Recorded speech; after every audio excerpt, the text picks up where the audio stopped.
What's good, y'all? It's your boy Brian B here from the Beeline Entertainment, LLC. That's right, you know who it is. Yo, I want to send a special shout out, a happy birthday to the 1130 podcast. That's right, 3 years, man. We right behind you, bro. We right behind you. 3 years. Congratulations, man, for an amazing show. My man Dre, aka Dre on Wheels. He is amazing, man, with the wrestle talk, with the hot topics. He got it all. Check him out, man. It's an incredible show. But here at the Beeline, we definitely wish you a happy 3-year anniversary. Happy birthday to you. Happy birthday. Yo, holla at me. What is up? This is Rose from the Mama Life Podcast. I just wanted to pop in real quick and say happy 3 years anniversary on your podcast. Yes, 3 years. That is so big. First of all, I love your podcast. It is so dope. Keep it up. Many years to come. Good grass again. Yay. You're now listening to the 1130 podcast. Enjoy the show. Nasty, hateful insinuation that exists.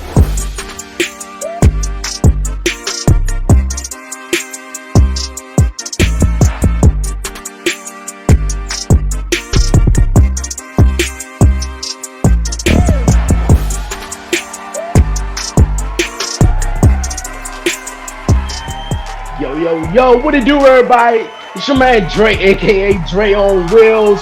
Welcome everyone to the 3-year anniversary episode of the 1130 podcast. What's good, everybody doing out there? I appreciate everyone joining me back here for another episode of the podcast. And it's just not another episode of the podcast, the 3-year anniversary of the 1130 podcast, man. Started back in 2019. It's 2022 now, man. I had some amazing guests that has been joining me over the last 3 years. If you asked me 3 years ago, or maybe 3.5 years ago or so, would I be at the stage I am doing this with, podcasting and meeting different people and being an inspiration to others, man? No, I would say no. But I'm on one hell of a journey, and I'm blessed. I'm thankful, man. I appreciate everyone joining me back here for the 1130 podcast. And if you're new to the show, man, it's a great time to be joining in for real, man. Definitely hit that subscribe button down below, like it, leave a comment, share it, tell a friend about the 1130 podcast so you can be joining me for the 4th year anniversary also, man. We're gonna keep it going on. I got an amazing show that's going to be joining me here. Amazing show that's going to be this week's 3-year anniversary episode. But I got some amazing guests. That's what I was trying to say. Amazing guests that's going to be joining me here on this 3-year anniversary episode. First and foremost, man, I got to start off. She was on the 2-year anniversary episode. She's back here on the 3-year anniversary episode. My homie, my dog, Helen, from the Honestly Helen podcast is going to be joining me in just a bit. Also, you guys, man, my guy, he's a real big inspiration to me, real big motivational guy. Laquan Johnson, host of Motivational Motives, man. Love talking to my guy. He's going to be joining me here later on the show. Another big guest, Chris from Carissa with Chris, Dr. Shock Blue, who's been stirring up the pot on Beyond 1130 and on recent episodes here of the 1130 podcast. That's going to be dope, man. Oh man, it's going to be a great show, man. We ain't gonna waste no more time. We're gonna get into it. We're gonna bring on the first guest, you guys. Yes, the beautiful, honestly, Helen, you guys. Helen, what's going on with y'all? It's the energy for me. Okay, Dre, way to bring in years. Hello. How's everything? We haven't talked in about a year. I had you on the 2-year anniversry. How's life been treating you? Well, we keep in touch. We like the post. We support. You don't gotta talk every day to know you fuck with somebody. Oh, sorry. I forget. I've been good. Dogs are really good. I've been good. It's been an interesting year, let's say that, but I've been really, really good. I just saw my niece and nephew yesterday, and every time I see them, I'm always just reminded that life is beautiful, and we get to see the next generation come up, as I'm sure you can understand. Yes. This year has been a hell of a year, for real, to be exact. Mm-hmm. At the beginning of the year, I found out, well, was it? Yeah, I believe it was at the beginning of the year, around the beginning of the year, or around this time last year, though. But I think it was after Christmas, though, because we were so nervous, we were waiting. Actually, we didn't know because for a while she was just like, you know what, I'm looking for my cycle and it's not here, and Oh, I'm like, for real, it's real. So and came over our house and had the announcement, and from the beginning of the year, and finding out that, and also losing my brother who was a big inspiration to me being in the podcast and stuff. So that was like, man. And I wanted them, I told him, I was like, man, I'm about to be a dad. And I think for a lot of people in my family, really was like, okay, when you had kids, Drake, it was like, I don't know if he gonna have kids, but when he do, oh man, he gonna be a good dad, and he gonna spoil him. So I for really wanted my big brother definitely to see that. And come July, and had a baby boy, going on 5 months sure. next week. So it's been awesome. Yeah, fatherhood. Congratulations. You got 3 years, a new dad. Listen, the best kind of guardian angel is a personal guardian angel. So he got the best kind for sure. Yeah, On your definitely, brother.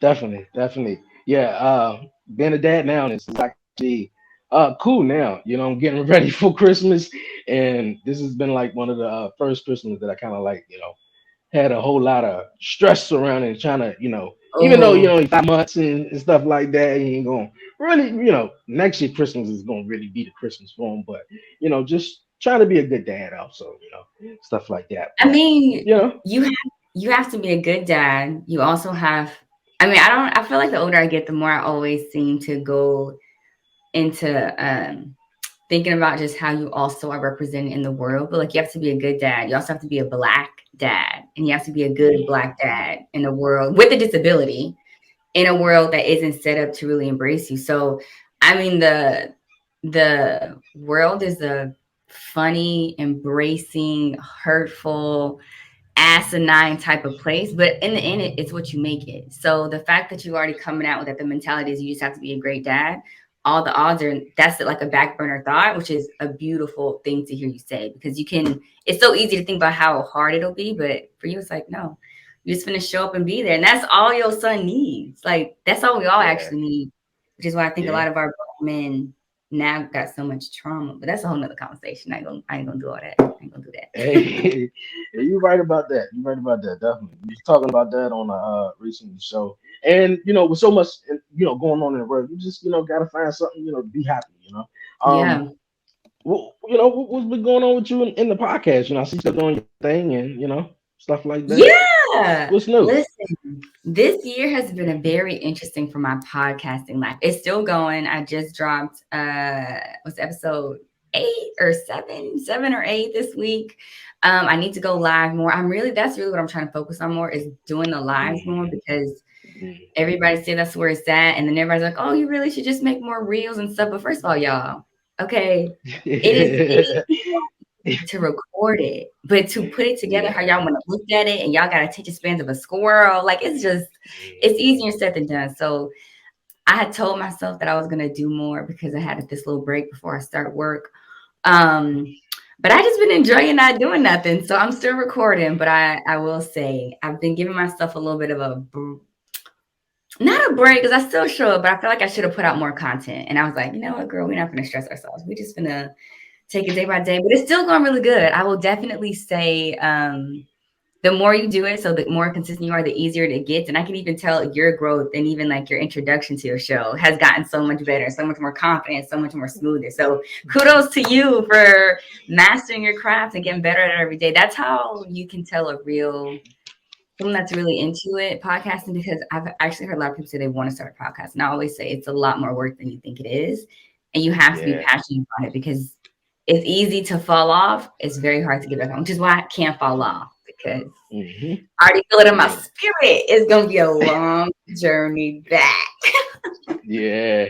I know what you're talking about, especially, falling off. When I took a little 3 month break, I had a whole bunch of anxiety of coming back. It was like, well, people still listening, people still care. Yeah. I took a 3 month break, once you're gone, people, stuff still move on and stuff like that. New Exactly. podcasts come out, people got more interesting stuff like that. So I definitely know what you're talking about. And the whole live thing. See, with me, I kind of like just go at your own pace. Go at your own pace. Yeah. Even though live is the thing, though, I'm trying to get better. I know a couple of stuff like with my main show, like this show right here, trying to do a little bit live stuff, but that's 11:30 a.m. in the morning, so trying to like find a decent time, but Yeah. also it's like you said, it's a whole lot going into it. So people will be like, "Yeah, I want to start a podcast." All right, go ahead, but it's a whole lot of work coming into it, though. A Okay, whole let lot me of work. ask you this. Do you think though, if somebody wanted to get into podcasting and they could kind of get more comfortable with doing lives, podcast might be an easier transition than doing podcasts and then going lives? Uh, I think I think the transition to be actually starting the podcast and then trying to do something live, Okay. because the I think for real, and this is my opinion, I think the scapegoat of live, doing the podcast live, is that you don't have to edit it. So I think that is the big thing, and I think I figured it out though. I literally figured it out, and I do my wrestling podcast every now and then live, and it does great numbers and stuff. Versus to just maybe premiering an episode or just dropping an episode, stuff like Yeah. that. So yeah, I think that is really the escape. But I'm also like a producer guy. I like to sit behind and do little Yeah. tricks and stuff. I always had a little Yeah. thing for that. So yeah, Yeah. that's Listen. that. Oh, let me tell you, Dre, your girl is not trying to do a live podcast. I mean, just like Instagram live, like quick hop on, hop off, but a live show. Yeah, I yeah. That I'm okay. I'm not ready for that. I feel like you gotta really like this. All you got going on, the balloon. This is beautiful. I don't got the energy or the time. I don't want to do none of that. But you could go live there. I think you got the setup. I say you should do it. The trap. Yeah, You got it. You got it. You got I more. appreciate More than you think. it. Yeah, I appreciate it. I appreciate it. Hey, that's all. That's all people need is some encouragement. So I'm thinking Hello. about it. I'm thinking about I got it. you. Listen. 2023, Dre. I plan on catching 11:30 podcast is live. All right, I'm gonna be Hey. Okay, all right. 2023, you guys, man. We're gonna do some live episodes, man, on the there. podcast. Hey. For real. Oh, Yeah, we starting off a new year, 3-year anniversary. We gonna do it. We're gonna do it let's big. do it. But you guys, we gonna move on here on the podcast. A couple of days ago, it was some sad news that came out. I hate to kind of like change the move into some Yeah. sad news, but DJ and also TV personality.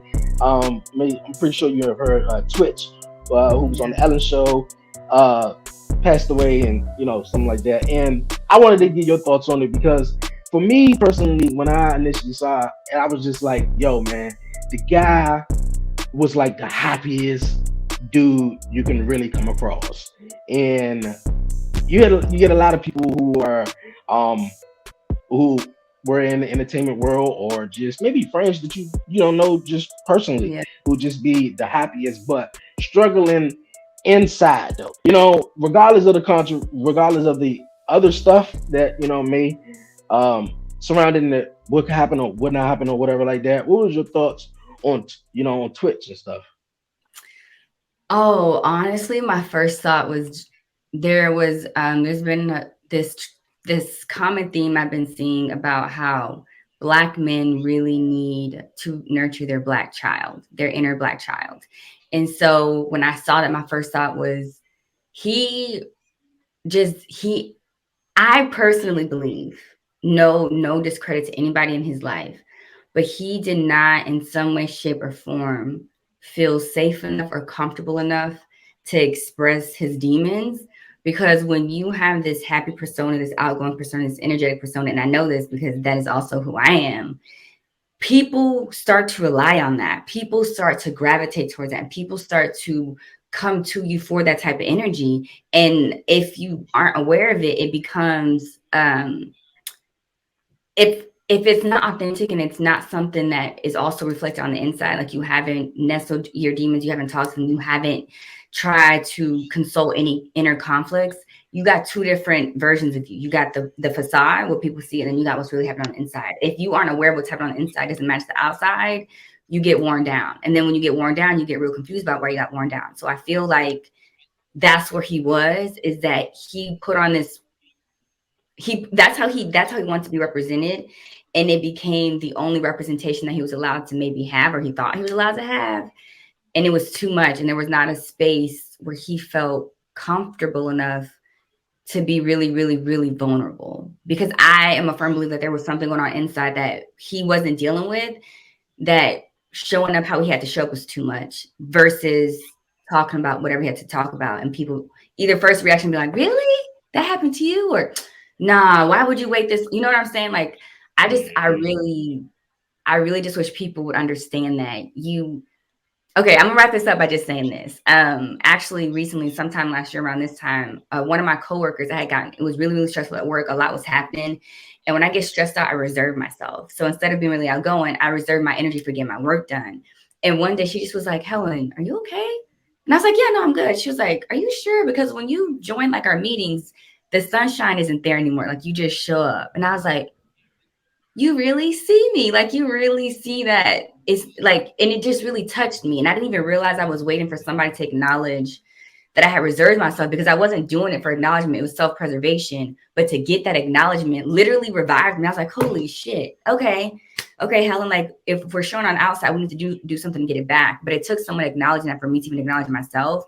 And so when I think of him, I think of that moment personally for me, that it took, in my 27 years of living, Dre, only one person that's the only real person I can think at work that has acknowledged my feeling shift, and that hasn't known me personally as a friend, but like was like, yo, and that just meant a lot. So my heart goes out to his family, and I hope the Black community, specifically Black men, really use this as a wake-up call. Like, you should not be doing it alone. And if you are doing it alone, something has to give. Like, that's the bottom line, period. If you're doing it alone, something needs to give.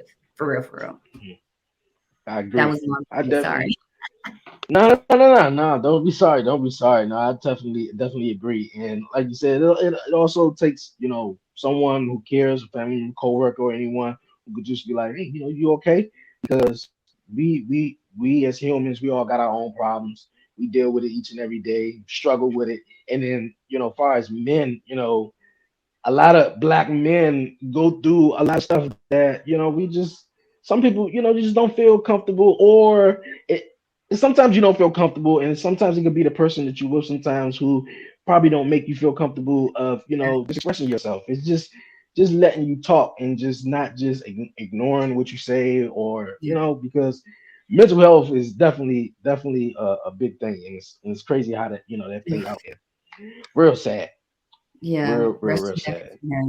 Brittany Griner, back home from the whole Russia thing. Yes. I told myself I'm never going to Russia. I don't know what was going on over over Russia, but Listen, listen, they I do not play over there at all. Even with their own like kind. You think they can play with outside? Get out of here. like it's crazy though. It really is though. I know you don't watch basketball. A lot of people probably don't watch WNBA, but a lot of people obviously showed that they cared and Yeah, everything like that, because yeah, what she was yeah. over there for, all that crap. But yeah, well, Listen, at the end of the day, my stance is they brought an American home. And I know people got issues about who they traded her for, issues about a teacher that's been in there longer. The irony about people even having an issue with bringing her home is that if they didn't bring her home, a Black gay woman, America would have had so much to say. It's because she Black. It's because she gay. Like, it would have been even more of an uproar. So either way you slice the cake, somebody would have been pissed off. So we got an American home, and we had covered this Britney Griner on another podcast, and there was a clip shown about 4 people, and this white woman just went off and basically was saying that Brittany Griner was entitled. She's not even proud to be an American, blase, blase. And this is my response to that, because that's a big deal. But I don't give 2 FUCKs, because guess what? America lets little white boys shoot up grocery stores. America lets little white mm, boys shoot up churches. America mm, lets little white boys cross county lines and shoots up where he don't even live there. So I don't care who they traded her for, because we homegrown already and we don't do nothing about it. We got cops killing black people because it's funny. You know, we got cops giving terrorists burgers because they hungry. Like, make it make sense before you talk about anything. Brittany Griner home, baby. Period, point blank. Proud of your mama. Please. Oh man, you said it better than I can ever say it. I tell you, Ugh, you said it it's better so than I can say annoying, it. Trey. They so annoying. It really is. It really is, though. And then the crazy thing, I just thought maybe they just, came to agreement, brought her home. I didn't know about the whole, details of, who they traded her for and whatever like that. But And we shouldn't. We don't get paid enough to be knowing these. Like, why we know, Dre? What we gonna do with this information besides talk? Why we know? We don't even get paid enough to know this information. America messy because they it messy. really, They freaking it, messy. it really is. I don't know. I don't know what we coming to right now in this time, though. I But don't know. got to stay out the mess, though. Really, really got to stay out the mess. We guys, man, we're gonna move on. Before I let Helen go, what topic you was talking about on your podcast that I thought it was great. 'Cause I was just talking about it on a recent episode of my new show Beyond 11:30. And you was talking about toxic partners, and Yes. we were just talking about toxic relationships. I know, toxic relationships. I'm all tongue tied.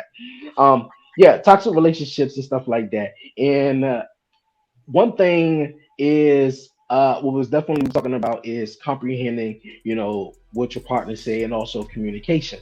And when you're talking to them, you got one thing going in and one thing going in, one in out. And it's not just relationships. It could be a relationship with a family member or a coworker, whatever like that. Just toxicity in relationships and stuff. One thing I have learned growing into a woman is that toxicity is so. I think most Americans thrive off of it. We've normalized it. We sing about it. We write about it. We talk about it. We joke about it.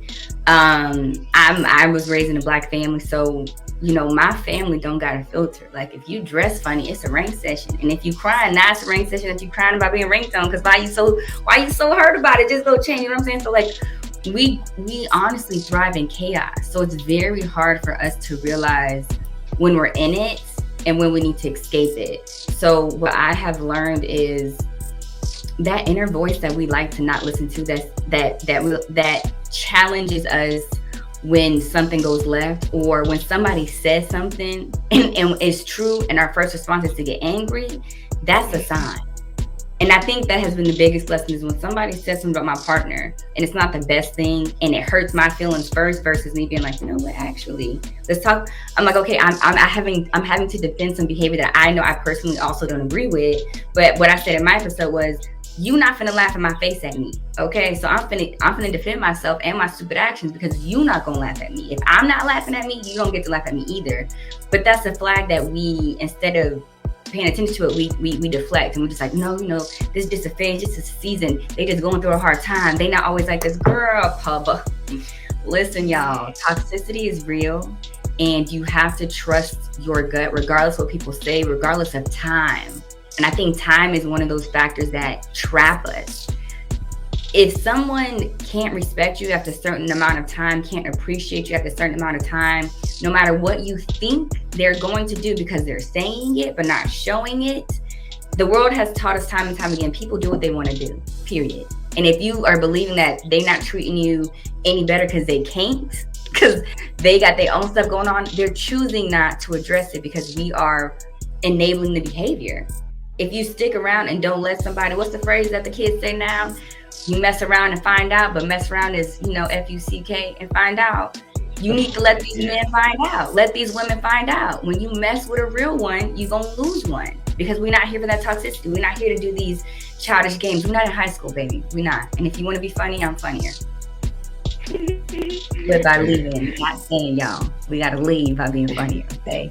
Yeah. I definitely agree with you. I definitely agree with you, because we was having that conversation. Also, we were talking about toxicity within family too, about Oof. how parents will keep you or enable you and Yes. use you as a crutch, and Yes. and not more so try to have you prepared for the world or prepared you to be a Yes. mom or a dad for your own family and stuff like that. Oof. So it's a lot of stuff, in family. Sometimes you just gotta just do your own thing. Some me personally, I like to come. I like to be by myself at times. I feel like that time is for me to think, just to have some peace and just to, figure out sort of what's next. Not necessarily what's next, but just sort of going, with life take me and going with it. But um, I like staying out the way. I ain't with all the drama and stuff like that. And Listen. I cut you up. But I feel like you just ain't being real with me or whatever. I ain't got time for it. I ain't got time for it at And all. Dre, the conundrum is that that's where people, for some reason, psych themselves out of it. It's like, oh no, we got to give family another chance, or oh no, your cousin just be going through some things. Your uncle. I don't gotta know nothing besides it'll make me feel good when I leave. That's all I gotta know. At Hmm. like once you become an adult in this me time that you're talking about, which is I am just now acknowledging as real self-reflection time, the more time you're alone, the more time you self-reflect. The more time you self-reflect, the more time you are able to identify what is not for you and stand on it when you see it. But so many people go with, oh, blood is thick in the water, which listen, it's only thick in water. Not literally, not theoretically or figuratively. Only literally is it thicker. But other than Hmm. that, y'all can stop using that phrase to hold on to people that don't serve you. Because if family really is going to be there for you, they're not going to drain you or judge you or make you feel like the high school bullies made you feel. Family shouldn't make you Yeah. feel like that. One thing a guest said to me, and I thought it was real interesting. We got to look at people for who they are before these titles that we place on them. Mm. Even though that's your sister, what was who? I mean, more so like your mom or your dad or something like that, or your auntie. You gotta they were someone before they was your auntie. They were someone before Yeah. they were your mom or your dad and stuff like that. So they deep down inside they are who they are. We just came into a part of their life, but at the end of the day, like I don't think nobody just because uh family or you this or that, we gotta tolerate disrespect. I mean, I think for real, everybody can be happy. Just find out what you like to do and stay out the Mhm. way for real, for real. That's how I'm putting it. Yes. Just stay Listen, out get the the way. drama from the TV. Let the paid actors give you the drama you need. Don't invite it into your actual Yeah. reality. And that's how you tell the adults from the children. Because adults understand that phrase and vibrate with that. Children are like, nah, I'm gonna show up to his house 3 a.m. slashing his tires. We too old for that. We Come too on. old for that. Come on. It's about to be 2023. Times is changing. Man. Grow up. We too old for that. It Listen, really is. It really is. Man, Helen, I appreciate you always coming through here on the always 1130 a podcast, pleasure. bro. For real, for real. I think this is gonna be the last episode of the year, though. What you got planned for Okay. 2023 and stuff like that, so Oh, people can check out 2023. Helen. Yes, listen, the podcast is still gonna be podcasting. As I tell everybody, the podcast gonna go at its own pace. But in my personal life, career, we got us a new Joel baby. So we gonna live that up. And I wanna travel a lot more. I wanna meet a lot of people. I wanna have a lot of good food. I want to live my best life because we only get one. And I'm tired. I'm tired of not traveling because the pandemic been messing up our lives. Yeah, you're right. You're right. Where you want to go to? Where you want to go? I really want to go stateside. I still have never been to NOLA, New Orleans. I really want to go to New Orleans. And Okay. I want to go to one of those states nobody talk about, like Iowa, North Dakota, just to see what's out there. What y'all Okay. do in All North right. Dakota? Like, really? I don't know. What's a I don't know. Friday night? What do you do in North Dakota? Right? Like, what is a Friday night? It's 10:30. What are we getting ready to do in North Dakota? I want to see that. I want to see what they got going on. Okay, that's what's up. That's what's up. I definitely want to travel more too. So Yeah. hopefully 2023 brings it all. Definitely, definitely. Well, Helen, man, I appreciate you once again. The links will be down below. Everyone for tuning in here on YouTube. Definitely check out the Honestly Helen podcast. Make sure you subscribe, leave a 5-star rating, tell a friend about the podcast, and also follow Helen for real. Definitely. Before you go, any shout outs, any questions, anything you'd like to say? Thank you, Dre. Congratulations on the 1130 podcast. Yes, thank you. If you would like to hear more about all the shenanigans I got going on, Honestly Helen podcast. I'm just kidding. It's Honestly Helen _ my Instagram, Honestly Helen _ and my podcast is Honestly Helen. And she looks like me, so you'll see a big hair logo, and you'll know. You'll feel the vibrations. You're like, this is the one. Thank you, Dre. Congratulations to 3 years. And Thank you. I see you in a couple of episodes. I definitely got to bring you on Beyond 1130 when that returns in the new year, so we can definitely be talking. We talk sex, relationships, parenting, all that great stuff. So I definitely got to bring you on before we wrap up the season. Please. And also, I definitely got to bring you back on the 4-year anniversary episode. You know I'm here. You know, baby. Come. I appreciate it. Thank you. Stay safe, man. We'll be right back, you guys, here on the 1130 Podcast 3-year anniversary episode. What's good, man? It's your boy Blackheart, the head honcho of OTTR, Off the Top Roast Podcast. I want to give a special shout out to my boy, my dog, Mr. Dre on Wheels, for his 30th anniversary of his podcast, 1130 Podcast. I'm greatly honored to meet you, greatly honored to be someone that, you know, we work together and shit like that, so I couldn't ask for a better person than that. Congratulations on your success, and let's keep on rolling. Hey, yo, happy anniversary. Happy 3-year anniversary to the 1130 podcast, man. It's your boy Ray of the Ray podcast. I'm so happy for you, brother, man. Continue to shine, continue to be who you are, man. Continue to make an impact on everybody's life, man. Definitely got him back on the show, man. Love being a guest on the show, man. Happy 3-year anniversary to you, man. Much love and peace to you, man. What up, Dre? It's your boy Q from Talk to Q. Man, 3 years. God, time has flown. I want to congratulate you for what you've done at the 1130 podcast, man. I mean, most people don't get past 3 episodes or 3 months, and here it is, you're at 3 years. So a happy 3rd anniversary to you and the 1130 podcast, and I wish you many, many more years to come. Peace out. You'll be back here on the 3-year anniversary show, you guys. Appreciate everyone tuning in this week. Appreciate Helen. Thank you so much for coming through on the show. But you guys, like I said, man, I got my guy, Laquan Johnson, man, the host of Motivational Motors. Man, when I did some thinking and putting this 3-year anniversary together, or some of these big shows, man, the guests that I have over the 3 years that I've been podcasting, you are up there on the list, man. Like literally up there on the list. So I always have to reach out to you and bring you back on, man, to talk to you, because not only do you tell me, and not only am I, motivation, inspiration, to others and stuff like that. You the guy, man. I'm telling you, it was just it was an episode that I had a lady on, and you were also on, and I was just like, man, like I feel like this guy is just, he know it, like he just know it, and the words is just man, and just the uplifting, words that you bring, not only from coming on the podcast with your books and all that, man. Mm-hmm. So I wanted to return the love, also bringing you back on the 3-year anniversary. What's going on with you, my guy, Quan John? I'm maintaining, Dre. How you be, my brother? I'm good. You know what I'm saying? For real. Yeah. I'm living and loving life. You know what I mean? Getting ready for the holiday season. Cooling out, baby.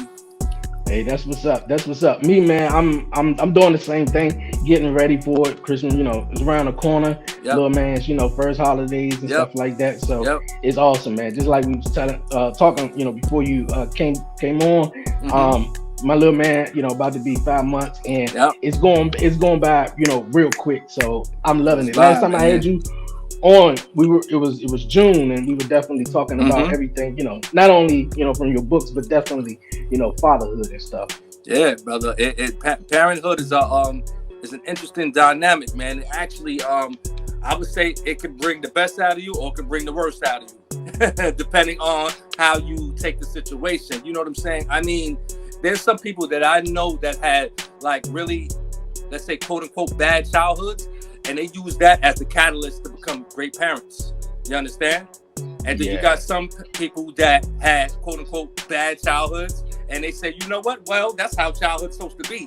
You know what I'm saying? And they treat their kids just as bad. You understand? So it's about the perspective of the parent. Me and my wife actually were just having this conversation about like with parenthood. It's crazy. It's like, you know what? You can't call it. You can try to, raise your kids quote unquote perfectly, which doesn't exist, and they can still Yeah. come out to be knuckleheads. You understand? Mm. Or you can be not a good parent, quote unquote, and your kids go on to an Ivy League school. You understand? You know what I mean? So my question to my wife was, damn, how much control does the parent really have in the future of their child? How much That's a control? That's good the fundamental question. question, Dre.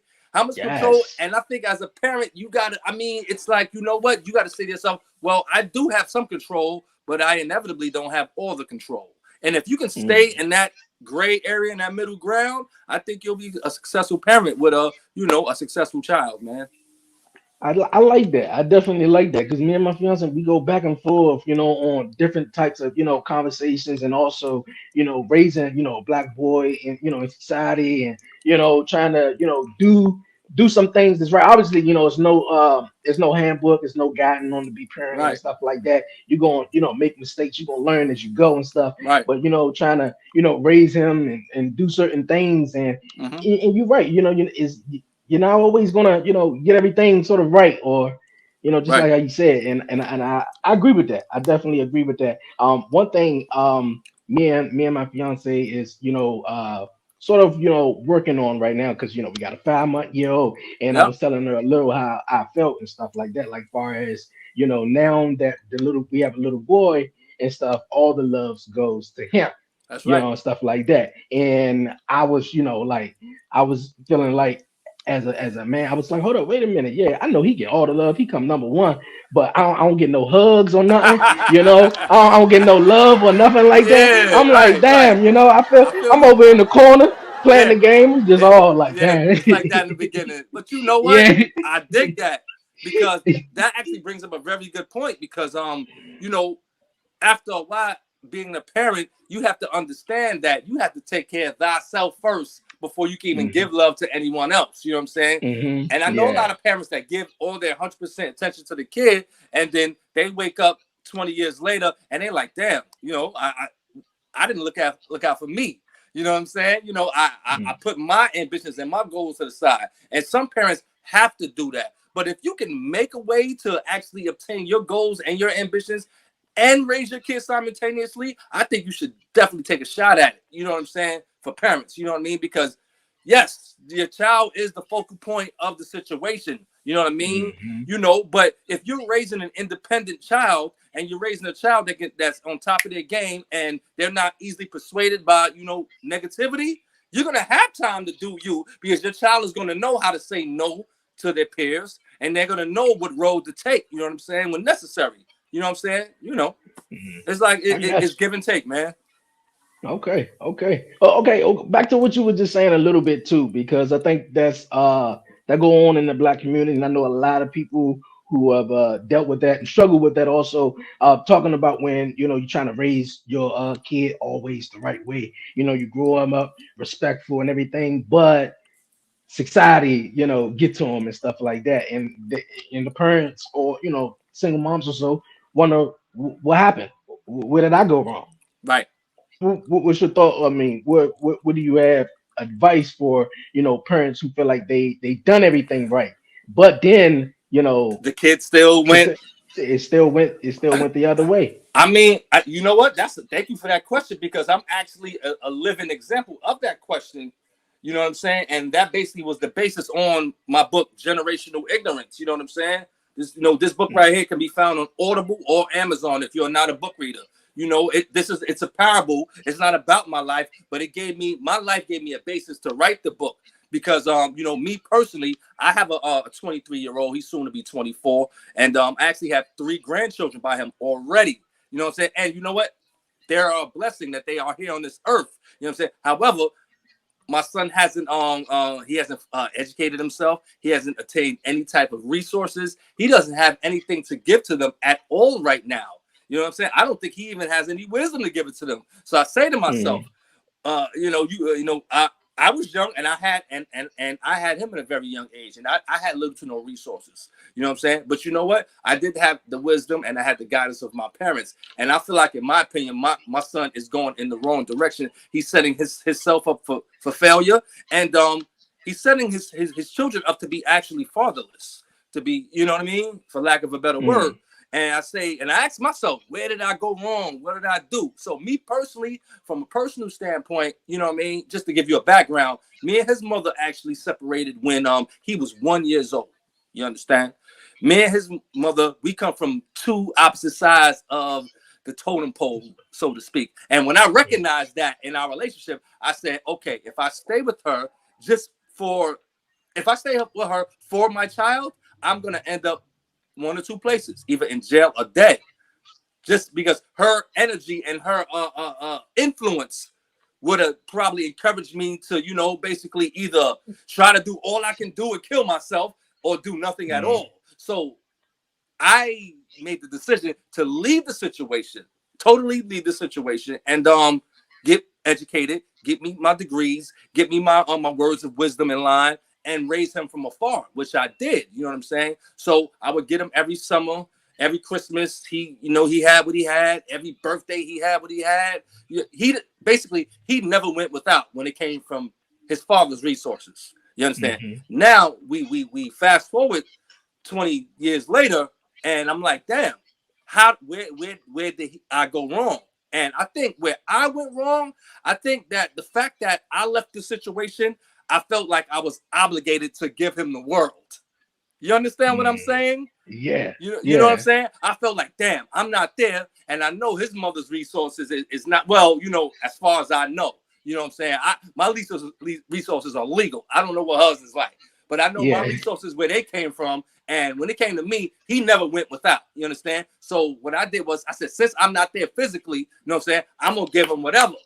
And I think that was kind of the wrong move. And when I started understanding that was the wrong move, when he was about like 14, 15 years old, it was kind of, it wasn't too late, you know, but it kind of was, because now I'm like, yo, you know what? You're not doing well in school. Okay, you ain't getting that. But then you got my parents. They still would give him. Even though he wasn't doing, and I would try to, you know, tell him, yo, you can't do that with him. You know what I'm saying? Because he's living with the individual she doesn't take education. That's not on the top of her list when it comes to her children. You understand? Education. You know what I'm saying? Okay. Being disciplined is not on top of her list. Having chores isn't on top of her list. You know what I'm saying?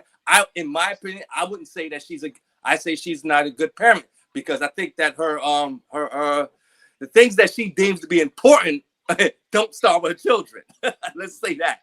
You know what I'm saying? Okay. So after I kind of slacked off on, you know, let me stop giving this dude everything because he's not doing well in school. My parents kept on. So now he's like, okay, if I'm not going to get it from my pops, I'm definitely going to get it from his parents. And that made him think that he didn't have to work for what he, you know, deserved or needed. Some might say that is a spoiled child. And that's another thing I want to bring up, the thing about being spoiled. You know what I'm saying? I'm actually an only child, Dre. So my upbringing, like I said, my parents had good jobs. I went to good schools and all that. And I got the best of everything. You know what I'm saying? And so I heard this word spoiled a lot. You know what I'm saying? But now that I'm a grown man, 45 years old, I wasn't spoiled. You know why? Because one, my parents worked hard to give me everything they wanted. One. Two, I wasn't a knucklehead. Three, I always had good grades. Four, I was respectful. So in that respect, wouldn't you give your child everything? Yeah, you would. You understand? Or whatever you felt like he needed, you would. Now you got a child that's not respectful, that's not doing good in school. You know what I'm saying? And that is a knucklehead. If you give them everything, that's spoiling the egg.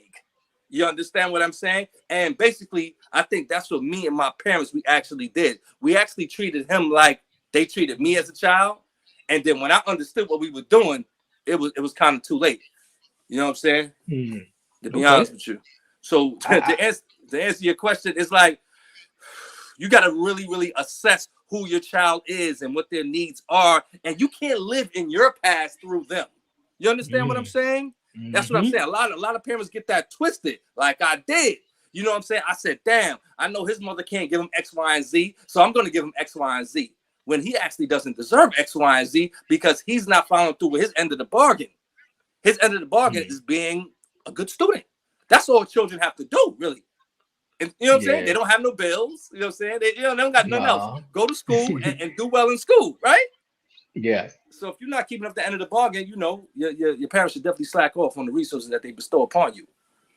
I got you. I got you. I dig it. I definitely dig it, man. For real. I come to you for definitely motivational tips, man, because we uh dealing with, a 5-month-old. Yeah. He a spoiled little boy right now. I mean, he love it. And he's the only one right now, too. Of course. So And I don't think there's nothing wrong with what they said in Dead Presidents. I don't know if you've seen the movie Dead Presidents, but Lorenz Tate said something. Yeah. Not enough black babies are spoiled in this world. And that word spoiled is something we got from the European culture. We didn't get from our people. You understand? They taught us that word, like, oh, if a black kid has a nice sneakers on, or if they're able to read, or if they got clean clothes, you must be spoiling them. No, I'm giving them the best of what I have. You understand? We didn't teach our black people that. No, it's more so the opposite. Exactly. It's the opposite. You know what I'm saying? So, don't ever think that you giving your child too much. I mean, like I said, as long as, respectful, doing well in school, you know what I'm saying? And that's all you can ask for from your child, because it's easy for the child to be encouraged and persuaded to do otherwise. Because once they're in school, their peers got more influence over them than you do. So if they are strong enough to withstand that influence and still be a good student and still be respectful, give them all you got, man.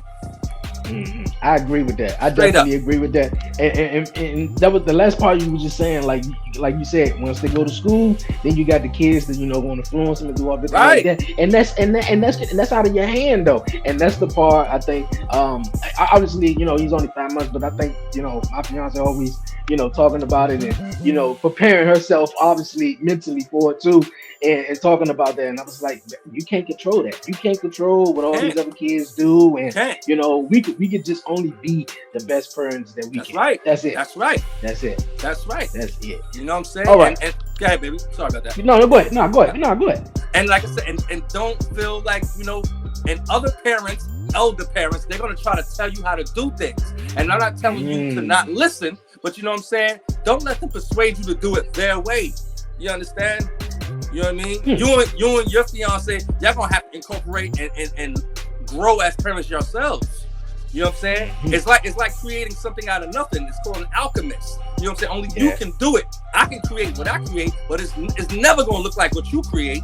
And don't even try to mimic, other people. Do what you do, and the people that you do respect, you know what I'm saying? Like, okay, I'm gonna sprinkle a little bit of what you saying on top of my pie, you know what I'm saying, and make it my own. You know what I mean? I like that.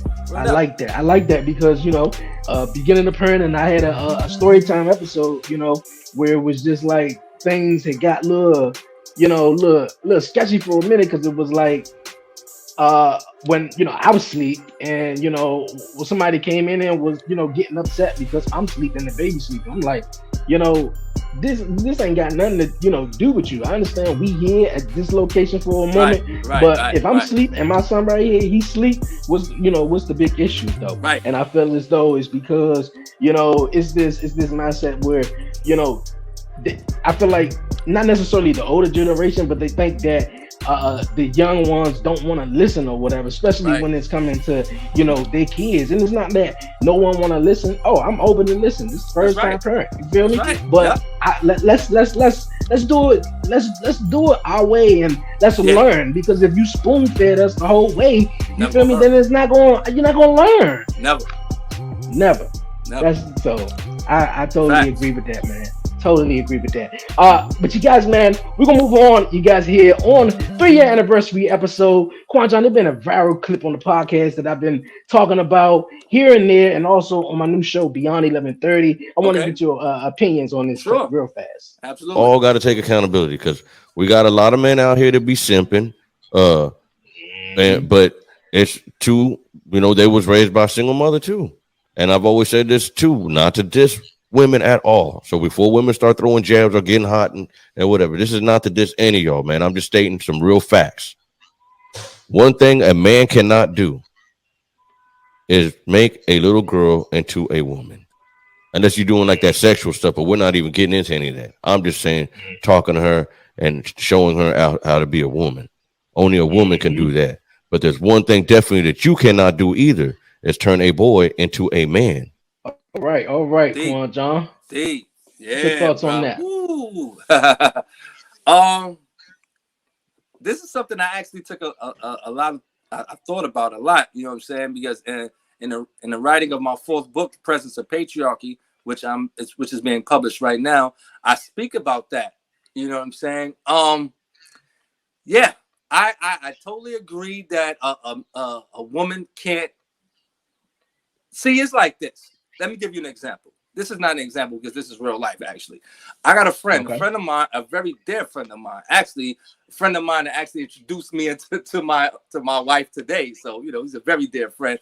He actually is raising both of his two girls alone. You understand? So it's the opposite of what usually goes on in the black community. Usually it's the woman raising the boys alone. He's raising the women alone. And and yeah, there's some uncomfortable conversations he gotta have with them a lot of the times.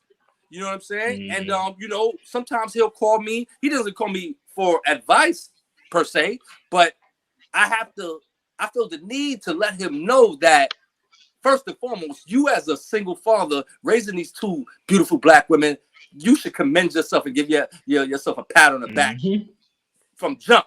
Just because I know, if we just had to look at the ratio of single black women and single black men raising their children alone, I'm quite sure the women are up here and the men are down here for whatever reason. You know what I'm saying? So I'm saying that to say is, yes, a man can't raise a girl to be a woman. However, he can show her the role model of how it should be, of how they should want to be respected by a productive man, though.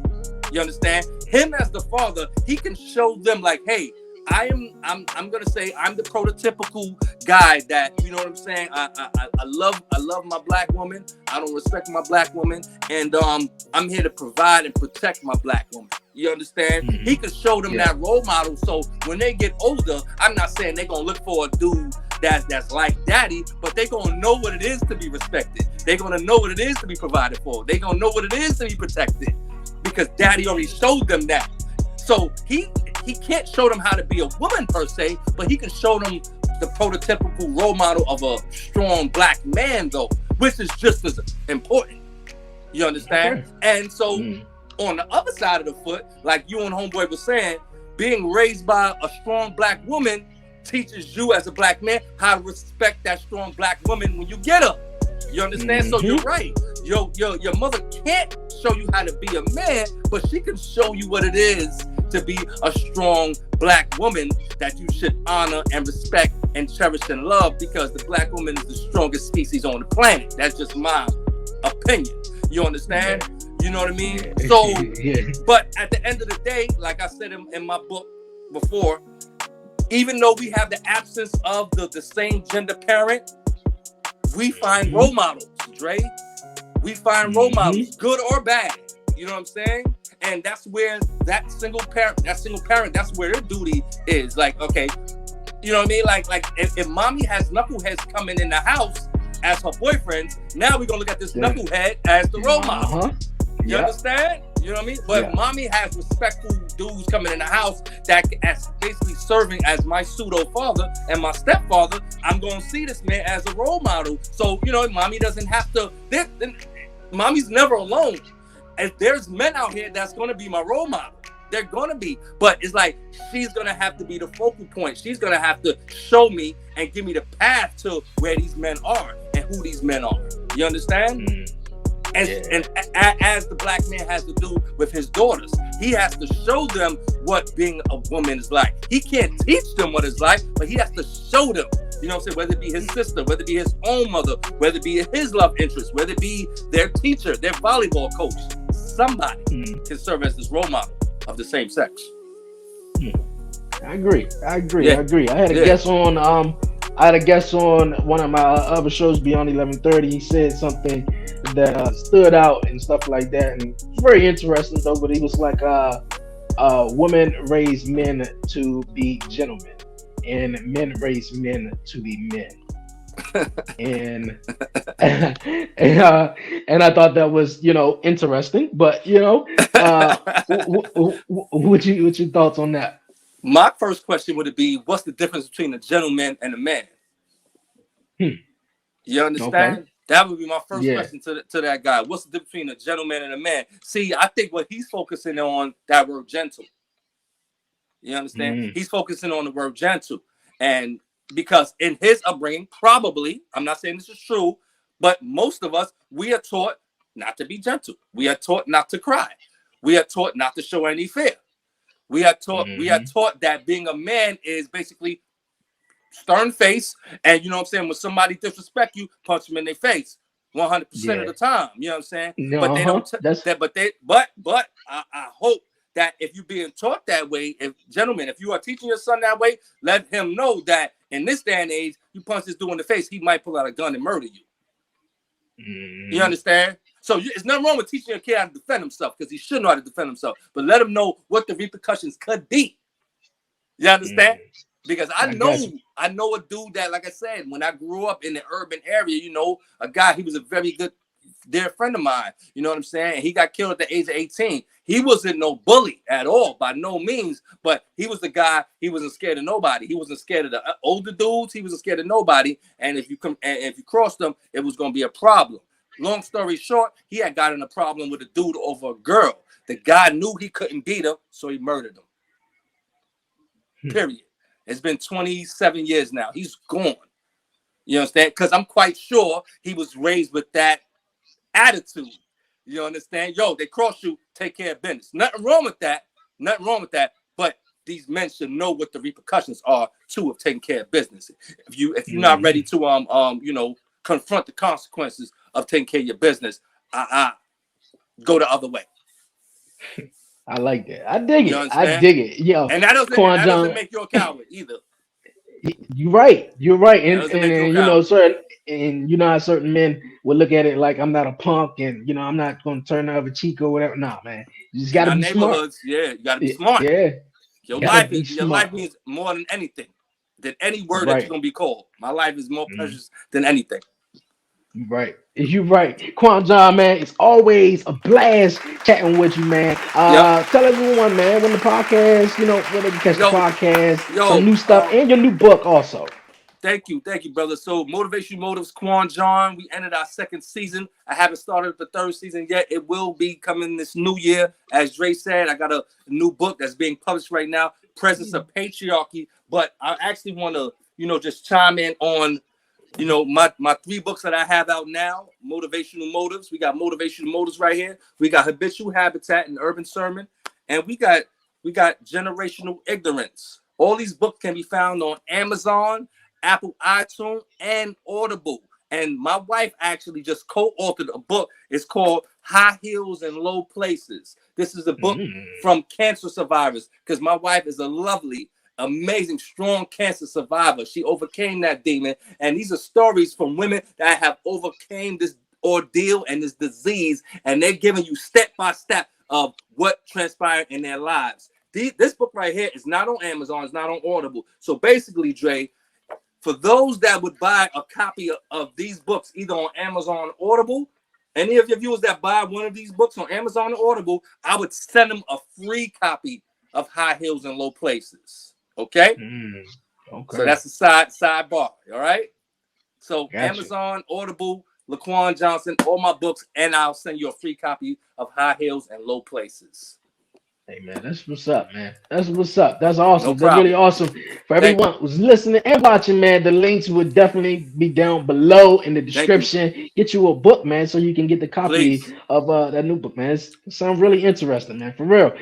Quan John, as always, man, I appreciate it. Definitely everybody subscribe to Motivational Motives for the new season. 2023 is going to be a blessing for you, my guy. Keep doing your thing. And thank you for keep coming here on 1130 Podcast. Look to chat with you in 2023 and also on the 4-year anniversary episode, man. So I love it, man. Keep doing your thing, and appreciate you coming through on the podcast. Salute you, King. Hey, it's your girl Tanya from Notorious Moms, the podcast. Wishing the 1130 podcast a happy 3-year anniversary. Wishing you many, many years of love, light, and much, much success.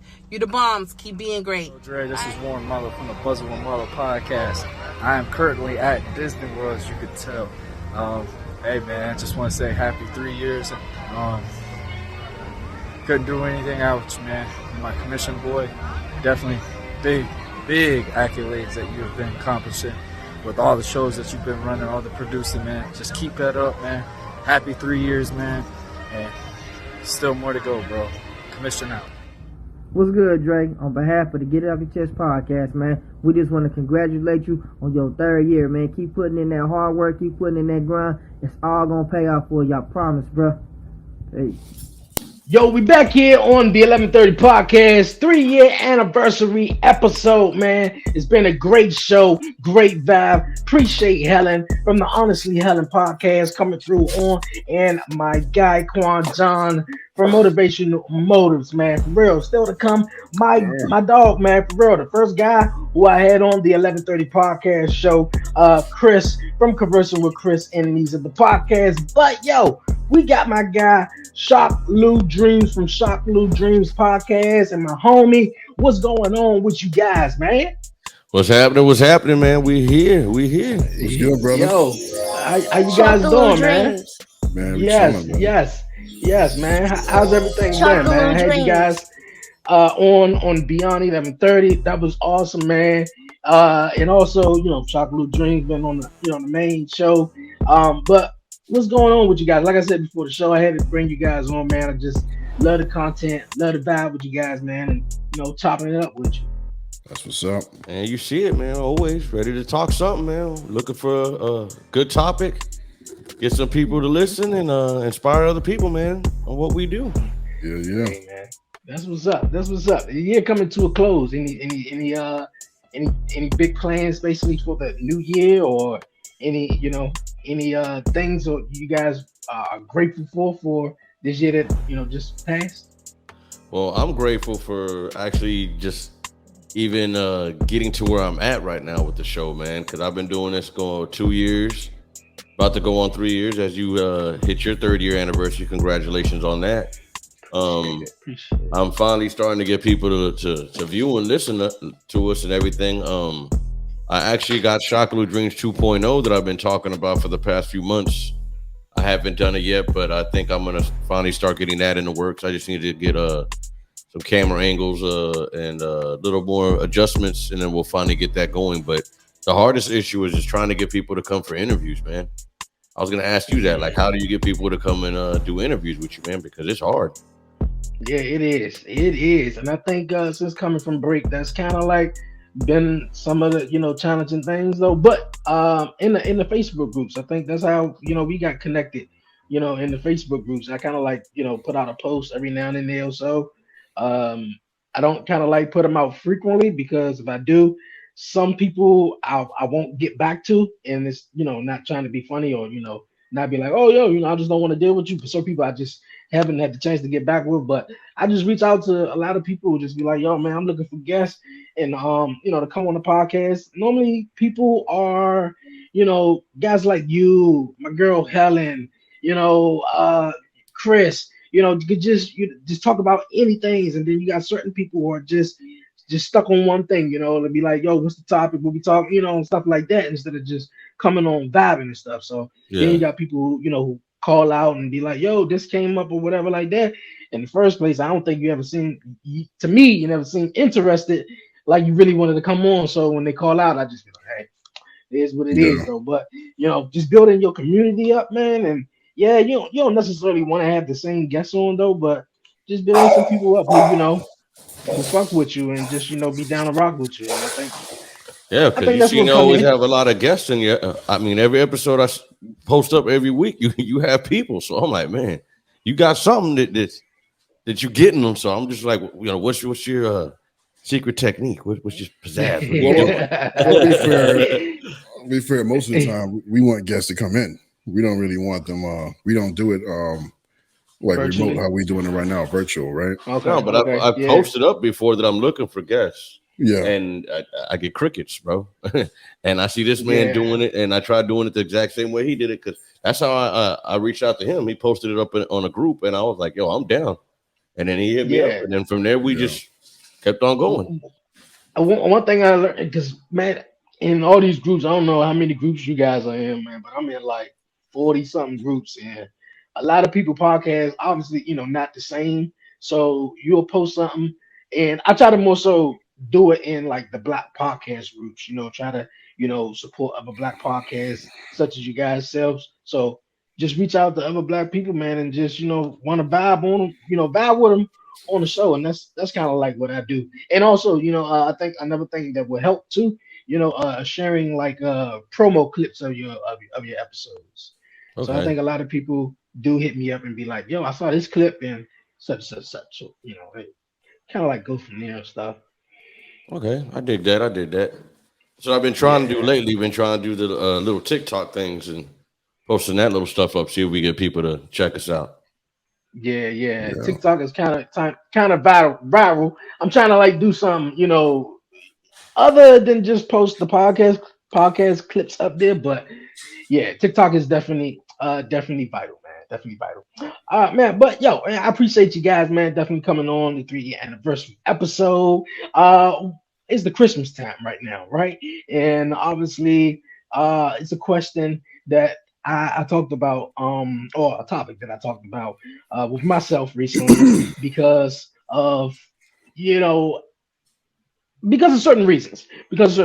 And I want to ask you guys, what age do you tell your kid or tell kids that you are actually Santa, or you start getting all the credit for being, the person that's going out there, busting your butt and stuff like that. Now, I obviously know, when they little kids or babies, and I get that, Yeah. but the whole thing about, Santa Claus and stuff. Well, I got a very Yeah, that's a good unorthodox. question, man. I don't know. I got a very unorthodox way of handling this because I'm taught a lot of history about holidays and stuff. I don't celebrate Christmas, right? Okay. Um, Christmas, I mean, it's supposed to be what they say is to represent Jesus Christ's birthday, which is BS. All right, that's not Jesus Christ's birthday. The tradition started from some an ancient tale from a guy called Nimrod, and he's also known in the Bible as Baal. Okay, people used to worship him. Basically, the tradition started where he, he was like killing. He was killing people a lot, and when he died, he was buried under a tree, and the people were told that his spirit would come and kill them if they didn't come and bring presents to the tree, like for his birthday. So that's how the tradition actually started. Then somehow it kind of molded into what we call Christmas today. They still use the tree, still use the tradition of bringing presents to the tree. You know what I'm saying? But now we say it's Jesus Christ's birthday, which is not. Now I don't want to get too. I don't know how much detail I want to be going to, but the Bible doesn't specify Jesus' birthday being December 25th. It'll let you know that he was born in the springtime. He was outside in a as a baby. He was outside in a what you call it Manger. a manger. Yeah, you know what I'm saying. And you don't do that when it's in December and it's cold as hell in Jerusalem. You know what I'm saying? So there's a lot of little indication letting you know that. Plus, Jesus Christ's birthday was around the time of Passover, which Passover is around the time of spring. So that's not his birthday. So that's one of the reasons why I definitely don't, because a lot of these so-called holidays, there's some craziness behind it, and then we're just over here celebrating. Even something like Valentine's Day, Thanksgiving Day, there's a whole bunch of them. So I don't. Holiday is supposed to mean holy day. That's what it's supposed to mean. Yeah. Okay, and that's the only days we're actually supposed to celebrate. It's a holy day. That's what holiday is supposed to stand for. But we don't know that nowadays. We just kind of follow tradition of what men are doing, and we just follow it. So me personally, I'm going to teach the kids Christmas ain't real. Okay. Okay. Off the I'm gonna jump. buy you presents. I'm gonna buy you presents because you deserve it. That's it. You do good in school. You're a good child. Listen to your parents. You're helping out the community. You're a positive individual. I'm gonna hook you up, and that's basically how I live it. So that was completely unorthodox. I know y'all was gonna probably say some.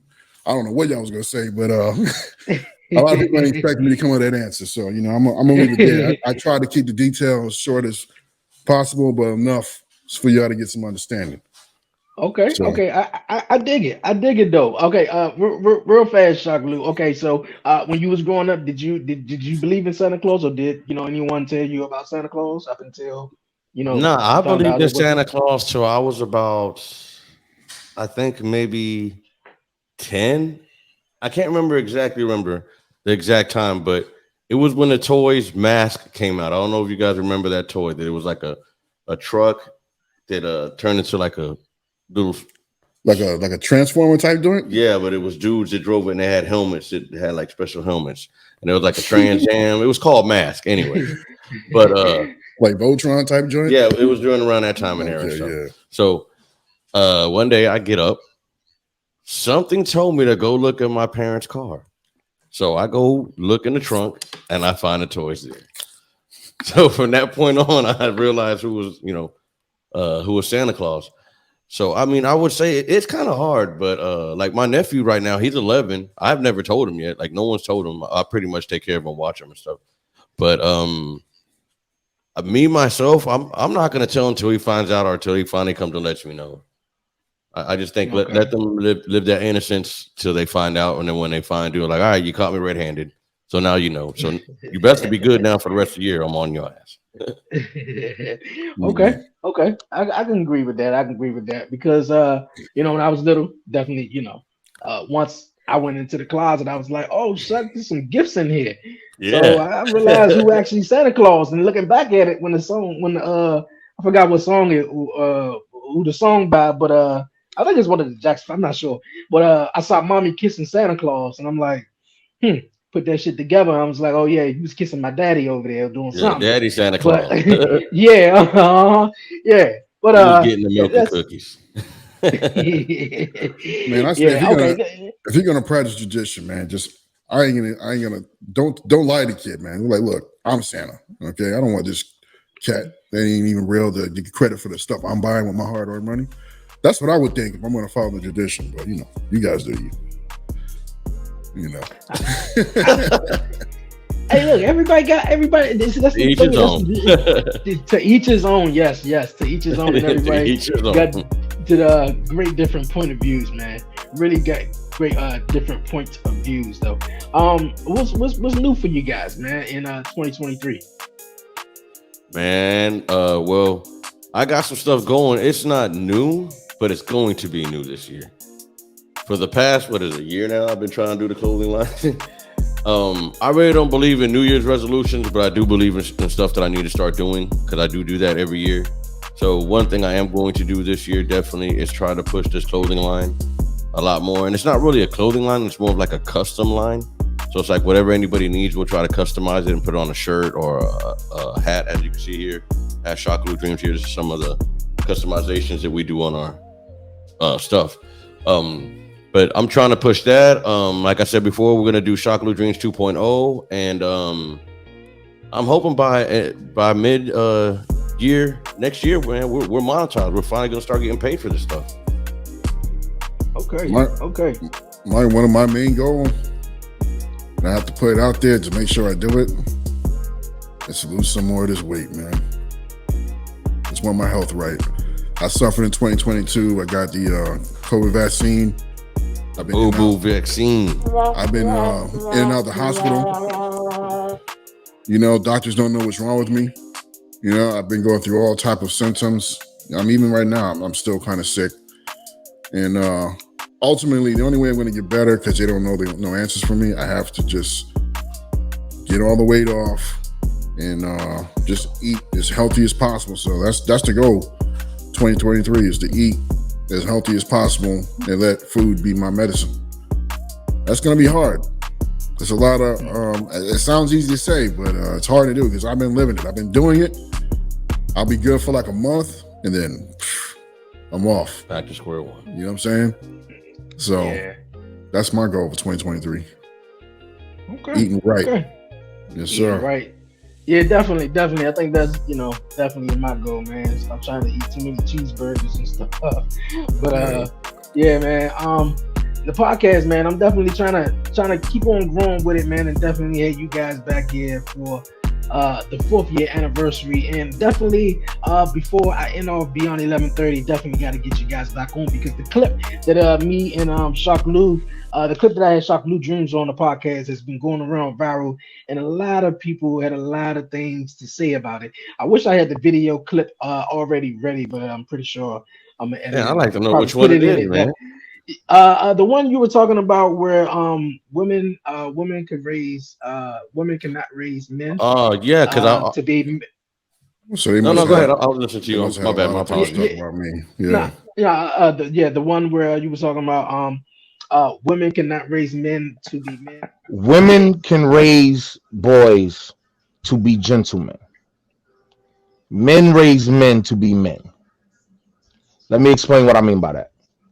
Women have the tools, just like men have the tools with daughters, to raise beautiful and respectful human beings that could go out and be pillars in society. But that manhood question comes from a man. I was raised by a single mother and a single grandmother, two strong black women. They did a wonderful job, in the 90 percentile. That 10% came from my uncles. All right. That when you getting jumped, when you got somebody bullying you, stop crying, go back the next day and whip their fucking ass. That came from my uncles. How to walk around in the streets, how to let it be known without being over bodacious. I might not be the one you want to fuck with. How to walk it like you talking, that swagger. That came from my uncles. Women don't raise men by themselves. Sorry, ladies. Let me bust your bubble. You do it. You do it. You do a great job. You do a great job. But there's always a Mr. Willie around to take care of a child that's not his.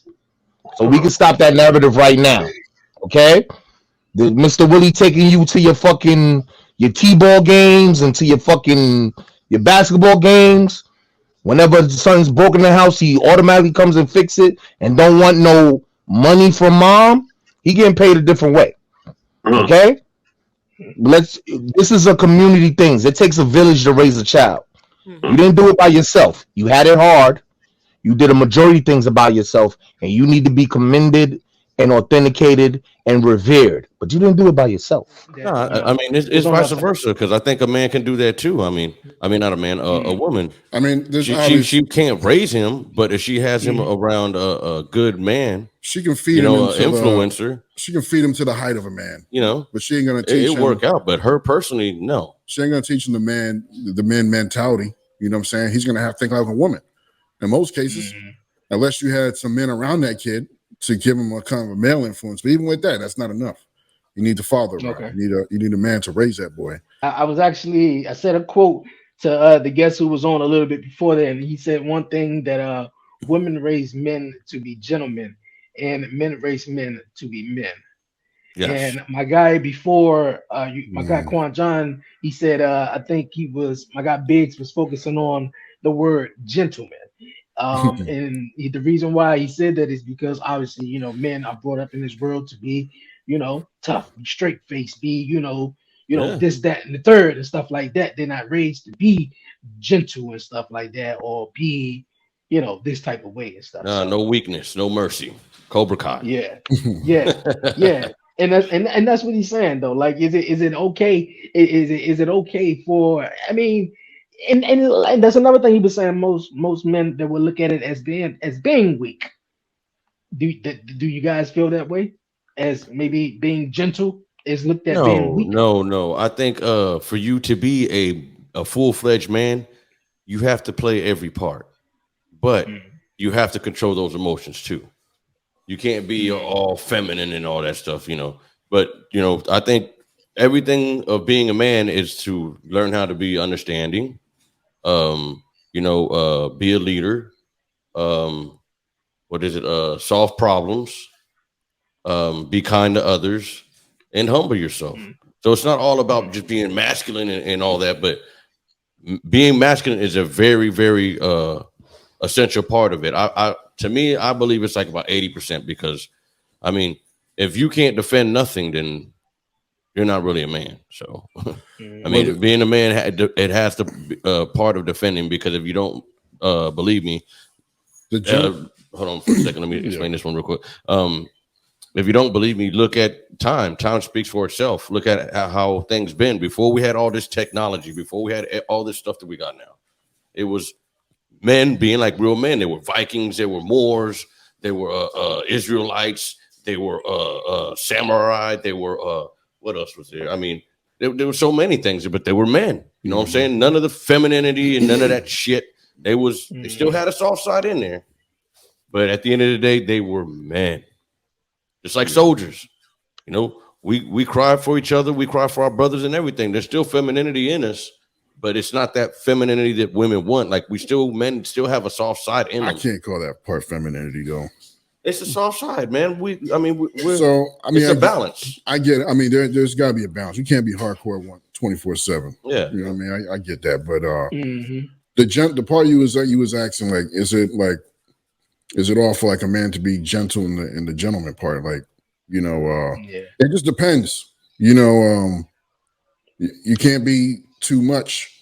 Got to be like James Bond. You can't be too soft. You will be looked at as soft. You're too gentle. If I come on here, yeah, I mean, James, that's a good example. You can't, if I'm on here just talking all soft, I love everything and I love everybody. My voice pitches up kind of high, like a gentle dude. Like, I'm gonna come off as soft, and I, you know, like no man should be like that. How we just said that right now, Rex. James Bond, right? Yeah. You see how he was smooth, but he was the man. Yeah. You know, don't you think that's a good example of a man? Not necessarily. No, he's a fictional character. I'm saying as how he portrayed it. I mean, I thought it was like, I figured being smooth, you know, talk to the ladies, but also being able to whip some ass and you could do some stuff. I'd rather use a man like, I would say Muhammad Ali. You know, Muhammad Ali. Well, we're gonna go, you know, real with it. I would, you know, yeah, I guess I could say Muhammad because just, you know, every man can't be the same. You know what I mean? There's really too many different types of a masculine man you can be. As long as you ain't acting soft, man. You know what I'm saying? Yeah. As long as you ain't acting soft. And I mean, you know, I've always despised a soft man since I was a kid. If another kid was soft, I'd be like, man, you know, I can't say the words now on the podcast, but you know, I never liked it. And that's just the manhood. That's the masculinity. Most men, we don't like when we're little boys, and we're playing a sport.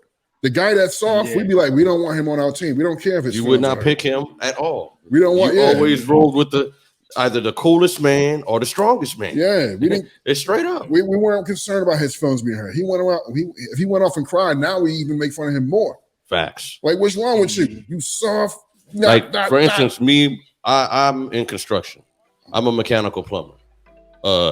I tell this always to the first year guys, first year apprentices and all that. I said, look, man, you better get some leather neck going on because in this game, especially the first year of you doing it with us, we're going to eat you alive. We're going to talk so much trash to you. We're going to disrespect you.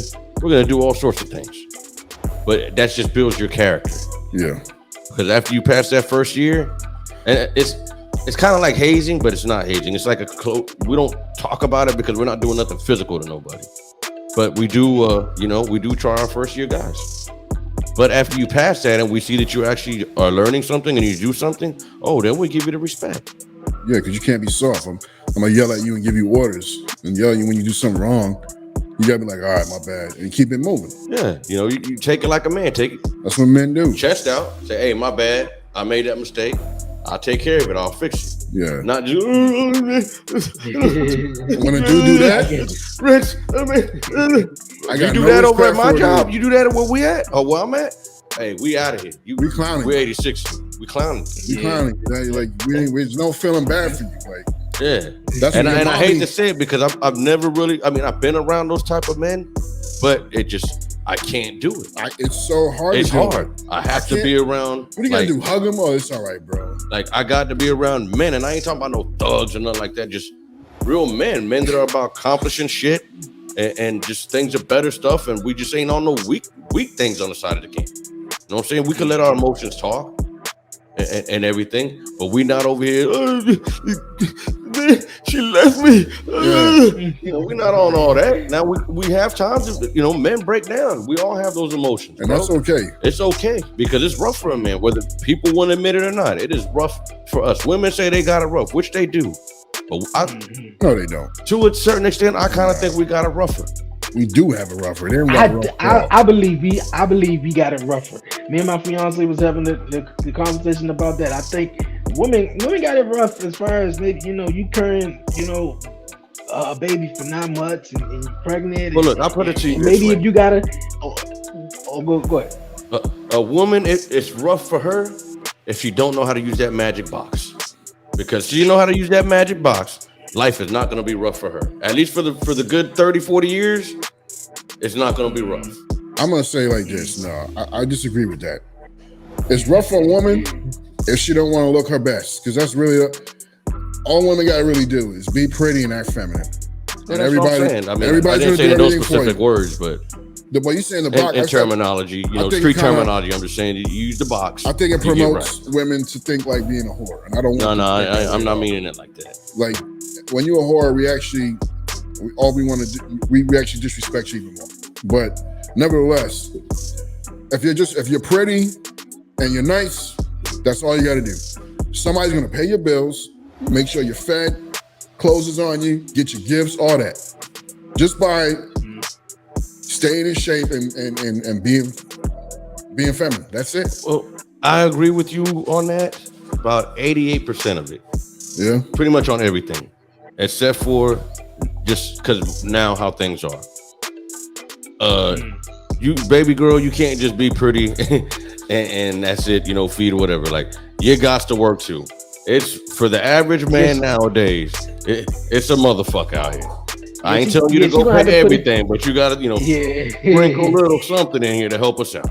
That's it. Yeah, I don't think pretty does for pretty don't necessarily. They pay some bills, and it ain't gonna go all the way. It ain't gonna take you too far. Yeah, it ain't gonna take you too far. They definitely gonna fade off to a certain extent, but you're gonna reach that line, and that's it. Not what you're gonna do. The pretty gonna get you the job.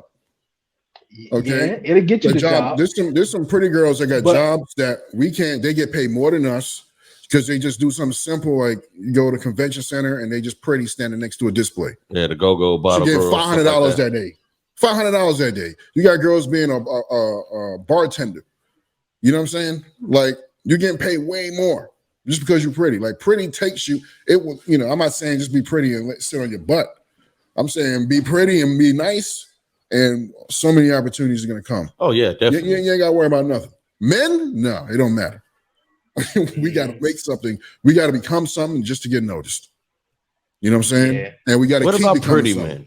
What about pretty men? You think they just got an advantage with women. They don't get an advantage in the world like that.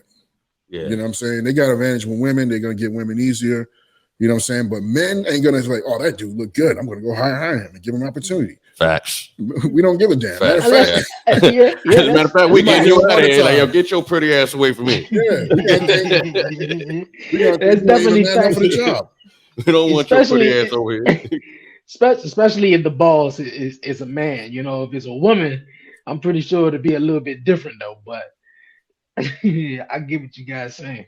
Yeah, I get what you guys saying, man. For real. What was your guys' thoughts, man? I asked my guests earlier. What was your guys' thoughts on the Britney Griner situation that now she's back in the we did a podcast show about that. If you guys want to check it out, it's you know, the Britney Griner episode. It's on Shock Blue Dreams. You can check it out on Facebook Live and on YouTube Live. But you want to go on that first? You want to chime on that? Then I'll go after you, or you want me to go first? Y'all say a little something. Right, I mean, look, I don't want the girl to suffer being in jail. I think it's I think that it's excessive, the punishment, but at the same time, you know, she made the bed, she got to lay in it. Like you did a crime. What you did was wrong. You know, in another country, you're not you're American. How do you not know when you go over in Russia, a land where they are freaking hardcore to their own people, and pull something off like that? You know what I'm saying? And then for the trade that the president made, just made the country look really weak, in my opinion. You know, like this the guy you guys hire, you give away a mass murdering dude that sponsors terrorists, children terrorists, and all that, giving weapons. And he's been doing these things for he has a 25-year sentence, I think he had. Yeah, 25 to life. This dude was like plotting against America itself. He was the merchant of death. Yeah, that was merchant of death. That was his nickname. Merchant and we traded it. We traded him for 7 points and 4 rebounds. That's what we did. Yeah. And I know it sounds cold, but it's what it is. It's not a good trade. It's a terrible trade. It was a fucked up trade. I'm sorry, baby girl. You messed up. I don't think your punishment is fair, but you messed up. You have to serve that punishment out. Man, unless this country's willing to do an even trade, like we're gonna have to you're gonna have to take that. No. Right? People talking about the Marine that got left over, right? Caucasian Marine guy. That he was making sacrifice for the country, which but he was doing bad things too. I did some research on him. That man was doing some fraud and messing up with some money. I was going to say that according to people look at it like he was this hero type of guy, whatever. But if anything, he at least he put in work for the country. You know what I'm saying? If anything, his trade should have been first. But. Nevertheless, I don't agree with the trade. I'm happy that I'm happy that she's home, I guess. I didn't want the girl to suffer. But at the same time, like she did what she did to herself, man. And if I'm the president, I ain't getting rid of some mass murdering ass Legion of Death, dude. What do you call this nigga again? The Merchant of Death. Yeah, Merchant of Death. I'm not doing that. I think that just made the country look real weak. Like, look at the dude y'all got in charge. You know what I'm saying? When I initially heard about it, I didn't even know about any trade. I just thought they just got her home and stuff. Like I was telling Helen earlier, I just was like, she came home. But then the story came out that it was someone that some terrorist, guy, whatever the case was, that they had traded her for. Right now. So I was like, okay, the guy's name is Victor Bout or something like that. The man, okay, if you remember about the movie back in the day, a couple years ago, where they had with the blood diamonds with the Titanic motherfucker, what's his name?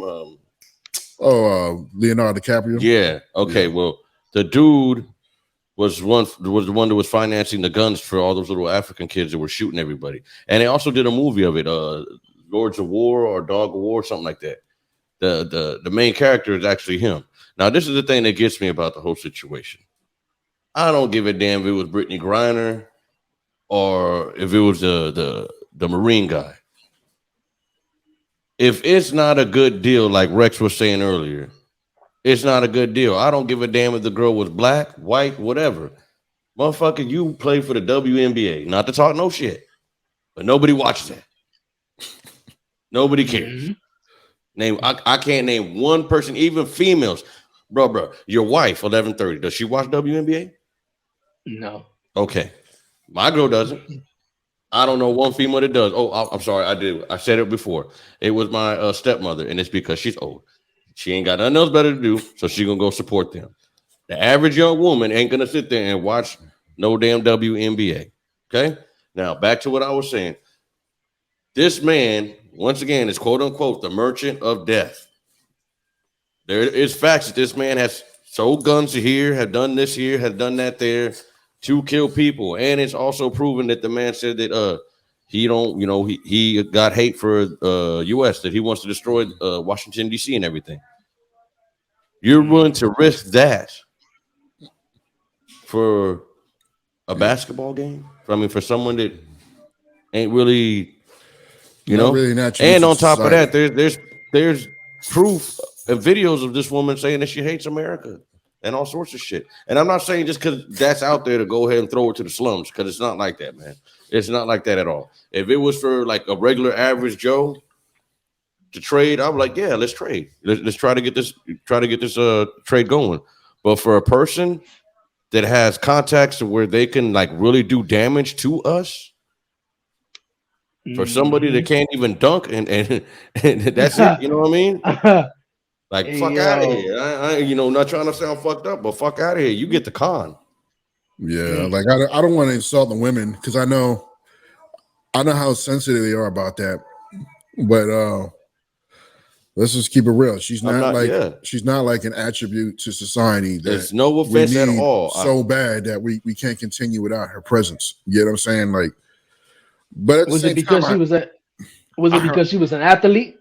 Man, it could be LeBron James. I don't give a damn. That's what I'm saying. Like, it don't matter who it is. Like, the trade was not right. You got somebody here, like, for instance, since we're going to use an athlete again. It's LeBron. This man won championships. He got MVPs and all that shit. I don't give a damn. This motherfucker over here knows where there's nukes and machine guns and all this stuff to hurt you and your family, hurt mines, hurt this man's stuff. Nah, I ain't trying to trade that, man. Bro, I'll see you in 9, bro. I'll send you a care package. I'll see you in 9, dog. Yeah. Hold it down. POP, hold it down, baby. Because your ass gonna sit down. Yeah, I'm thinking about the people, like I said before. Remember the movie Ants? When the general's like, Yes. It's for the colony. I must defend the colony. Yeah. I'm about defending my peoples. I'd rather save all, even if it was me in that same situation. I was like, look, dog, just send me something, bro. Because I'll sit down and do the 9 for make sure everybody else live. Yeah, I'll sit down and do the 9, man. Go ahead, just send me a care package, dog. Yeah, man. Okay. That's our thoughts. I mean, Okay. Chocolate I dig dream. it. I definitely dig it, man. From Chocolate Dreams, man. Like I said, the whole thing. I didn't even like I said. I didn't even know it was a whole trade. Yeah, It's cool that she they back, did some Pokemon card trading games and stuff. but now that you understand it, though, how And do you know feel what? about it? And that how I feel about it. Yeah, now Now, that you now understand it. now that I know the whole full story. I don't even know how to. I don't know how to feel about it. Like I didn't feel any type of way towards her in the beginning. All I just knew that it was like all I heard of Britney Griner was a WNBA basketball player who was traveling over to Russia. And then she had some drug paraphernalia or whatever the case was with it, and she over there. And I was just like, oh well. And then when they sent us the 9, y'all was like, well, damn, that is kind of like Now, hard. But I mean, like, the sentence, what they gave her yeah, is harsh. It The is. punishment is yeah, excessive. it But was. one thing Yeah, you it got to was understand, excessive. though, But you do got to man, understand when you you're in going over other to a third countries. world countries, Yeah, Exactly. you got to you got to respect understand what they they got law. going on over You there. got hold Yeah. accountability. You got to hold exactly. Just I'm American. I can come over here and do what I want. No, you cannot. No. You go over there Or like some just countries. You go steal something, they chop your hand off. You know what I'm saying? So don't think you about to go over there. Oh, I'm about to steal that because I'm American. They go, no, they not. Your ass gonna get fucked up, and that's what happened to her. Maybe she did have it in an accident. Maybe she didn't. I don't know. I'm not in her body. I wasn't there, but that is a lesson learned for people now. If you think you the shit and you about to go to other countries with other stuff that you know damn well you ain't supposed to be carrying, or even if you have a thought of it, don't do it. Like I was saying to Lou, right? Like, yo, if he was gonna just in an airport here, our own local airport, would you dare bring paraphernalia to the airport? Like, what's got to be going through your freaking mind to do something that stupid? Would you dare do that to the own airport in your local area? You know you're going to jail if you get caught. You know you ain't gonna take that shit on Spirit Airlines. You know you ain't going on there. You're gonna bring a pipe, you probably get away with some rolling papers. Like, yeah, they probably can't do nothing about that anyway, right? But the point is, why would you, the average person who smoke ain't gonna think, let me try to sneak this in the airport where there's maximum security. Yo, you stupid, bro. Better yet, in Russia. What do you think? What? They hate Americans, man. And they hate the fact that she's homosexual. They hate the fact that women can make income to a point where they don't need they can say they don't need a man and all that. They hate, they are against so much stuff, so much ways of their American life. And you're gonna go over there and try to pull something that stupid. I mean, I don't feel like the punishment was deserving, but you supposed to serve out your time because of you being stupid enough to commit the crime. Maybe 60 days, maybe 60 days, 30 days, but 9 years, nah, man. Like, it's ridiculous. The girl wasn't no damn drug dealer. You know what I'm saying? Like, if she was like a drug dealer or something like that, maybe. I'm not saying even that was cool. Maybe. But this girl's an NBA ball player. Like, come on, man. Give her 30 days, 90 days or something. She had weed oil, bro. You know? To be honest with you, before we move on with this, I think it's fishy all the way around. To be honest with you, though, it just my opinion. I think they used her as long as they could for leverage to probably get what they really want or Yeah, yeah. wanted. You Well, know, they got so I something mean, good. They got the they best trade of the did. lifetime. I mean, shit. Trust me, That this is beats any America. trade in the NFL and NBA, anything. They got the best trade ever.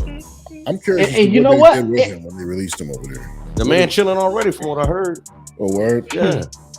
That's crazy. Yeah, it is. It is, man. Hey, yo, man, you guys, man, I appreciate you guys coming through here on the 11:30 podcast 3-year anniversary episode. But like I said, I definitely got to get you guys back on Beyond 11:30, man, when we talking sex, parenting, and relationships, man, before the closing of the season, though, for real. But before we wrap it on up, man, tell everyone where they can subscribe and catch Shock New Dreams podcast. Oh, Rex, you want to do some of that and I'll do some of it? You can catch us on YouTube, Shockily Dreams Podcast. Okay. You can catch us on Facebook, Shockily Dreams Podcast, just the way it's spelled. Catch us on Apple Podcasts. Catch us on SoundCloud, Spotify, and did I say? I got it. You can check us out on TikTok. There we go. We're also on Pandora. As he said, we're on Facebook Live, YouTube, all the major platforms. So please, people, don't forget to subscribe, like, and share. And also, people, give this man a big like because it is his 3rd year anniversary. And we need to help that man get his algorithm up. So people, don't be afraid. Share the love. Because without y'all, we wouldn't be here and we wouldn't be doing this. This is something that we all like to do. And I think some of the stuff we do, it's bullshit. But some of the stuff too could be for some educational purposes, man. Because I always look at it like this, man. Educate yourself, make your worldview bigger, and visualize wealth and put yourself in the picture. So, some of the stuff we might be talking some crazy stuff, but there's gonna be some stuff I guarantee. If it ain't coming out of the Shockable Dreams podcast, it'll definitely come out of 11:30 podcast. It's gonna make you go, Hey man, I appreciate it big time, man. Definitely big time. Any questions, any shout outs, anything you guys like to say before you guys run? Yeah, man. I'm always down to let people know, man. We are always interested to do collaborations with people. Anybody who is interested to talk that shit, walk that shit, and be about that shit here on Shockaloo Dreams, man. Shockaloo We are that Dreams. podcast show. We've been still trying to get stuff ready to have Mr. Shockaloo 1130 come Dreams. over here and talk some shit with us. We just haven't got our ideas yet, or actually the concept, but we definitely gonna put you on there, big dog. We're gonna have you on there. And I also would like to give a shout out to Miss 711 for being on the show, also supporting and helping your boy. And my dog Supreme Rex is here with me. Give him a shout out. And love to give a shout out to all the subscribers and people that have liked the show prior than this right now. Keep supporting us, keep sharing us, keep on letting people know about us, subscribe us, and do the same thing for 1130 podcast, man, because we're out here trying to do this, man. We're trying to spread that shit for everybody, man. So show some love and be safe, my people. And once again, man, don't forget to check us out. Shockaloo Dreams Podcast. We are that podcast show that walks that shit, talks that shit, and it's always gonna be about that shit, my peoples. Shockaloo Dreams. Hey, you guys got it, man. For real. Shockaloo Dreams. The links will be down below. Supreme Rex. Appreciate you coming through here with my guy Shockaloo. You know you guys welcome all the time. Man, for real. This has been a dope one. 3-year anniversary episode, man. I got to get to my last guest, you guys, coming up next. It was the first guest here on the 1130 podcast. My guy, Chris from Conversing with Chris and Me's at the podcast. Once again, Supreme Rex and Shockaloo. Appreciate you guys joining me here on the 1130 podcast episode. We definitely going to chat it up, man. We'll be right back. Coming right back, man. We'll have my guy, Chris, man, coming up here on the 1130 podcast.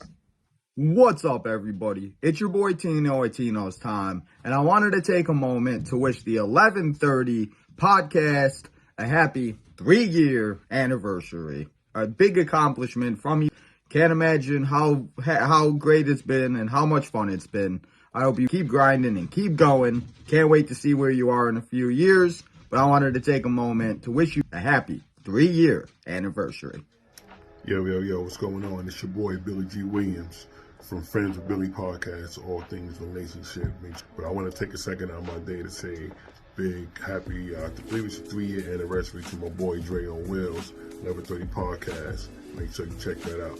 Peace from the big homie, Billy G. What up, it's your boy Kim Stone Day, Kofi Weeson. My bad, man, I'm at work, kind of, you know what I'm saying?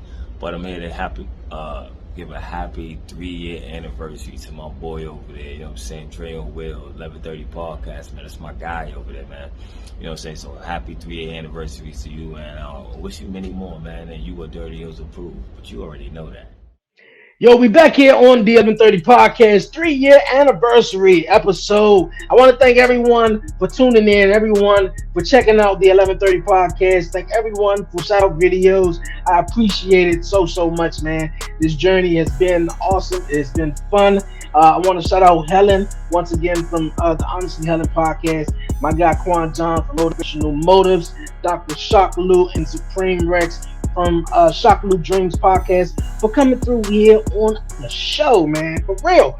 But we're gonna keep it moving on, man. It's been a great one, man. My first guest when I started podcasting, man, and I started getting all this stuff going on, I was getting in Zoom and stuff, and I was like, yo, looking for a podcast or looking for somebody that was down to come on the podcast, man. And one guy was like, yo, I'm definitely down to come on and we can chop it up, man. And ever since then, I've been having my guy on the podcast, man. Yo, my guy Chris, the host of Conversing with Chris and Music, the podcast.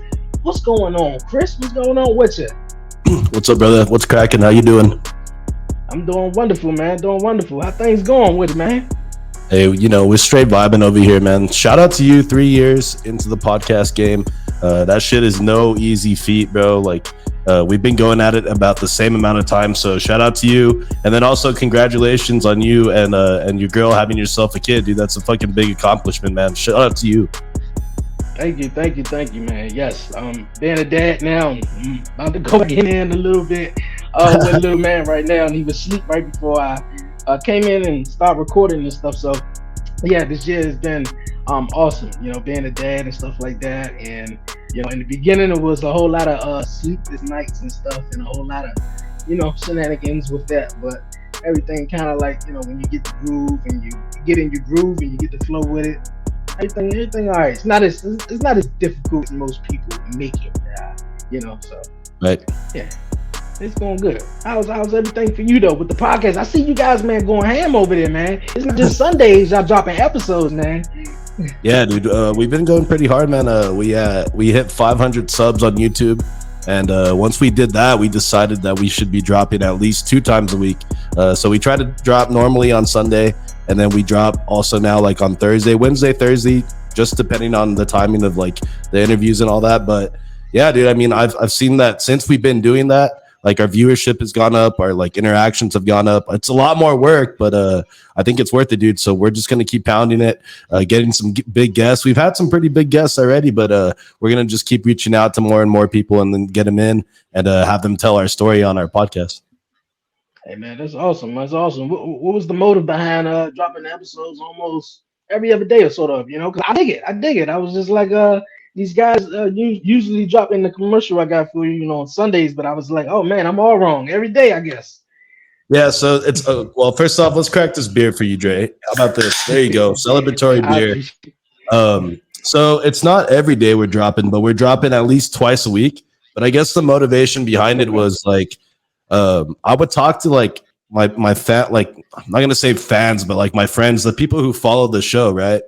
And the feedback I was getting from them was by like, if I dropped on Sunday, by Tuesday they were already like, yo, like, can we get another episode? Like, I don't want to wait all the way like 5 more days till Sunday. Like, it'd be cool if I had something else to hold me over until the Sunday, you know? So in my head, I was just thinking like, what's the best way to go about it? Do we do like a live stream? Do we just fucking do some shorts or something? And I was like, no, let's just drop one podcast a week. That would be just like the pod squad, just us, like me, Misa, my producer, Joe, my producer, Amanda, whoever I have available, get them together, do trending topics on that, just like anything trending nationally. And then the Sunday episode will be our traditional interview style, the way that we do the podcast normally, get someone on, have them tell their story. So that was the kind of the motivation behind it. But it's a lot harder to execute than you think. You know, I mean, you're doubling your workload, and you still only have that 1 week to get it done. So it's been working out. But yeah, dude, it's fucking kicking our ass for sure. Hey, I know it. I know it all about it though. I was just talking to Helen earlier about doing more live shows. Have you guys thought about doing that? Yeah, I mean, I think next for us is maybe not like live shows, maybe shows actually out in public, like on site, like at a bar, like a fucking restaurant, a club, doing actual shows where people can come and fucking interact with us and watch us do the podcast live. I think that's something that like that would elevate us. You know, like you see like radio shows that are established, they'll go out to like a fucking car dealership or something and they'll do a remote. I think that's something that we're looking into now. Okay, cool. Yeah, definitely. That was a conversation I was having earlier. The whole live thing is definitely, obviously, that's trending, and everybody want to do everything live or do an Instagram live or do the show live. So that's what I was debating about. And also, I kind of like sort of made a promise to everyone that I was going to try to do some more live shows. You know what's crazy though, dude, is like sometimes the lives are hard to execute because I've had a lot of problems where like you'll be on a live, right? And you'll be 30 to 45 minutes in and then it cuts off, and then you have to decide, do I go back and fucking restart it and get everybody into the stream?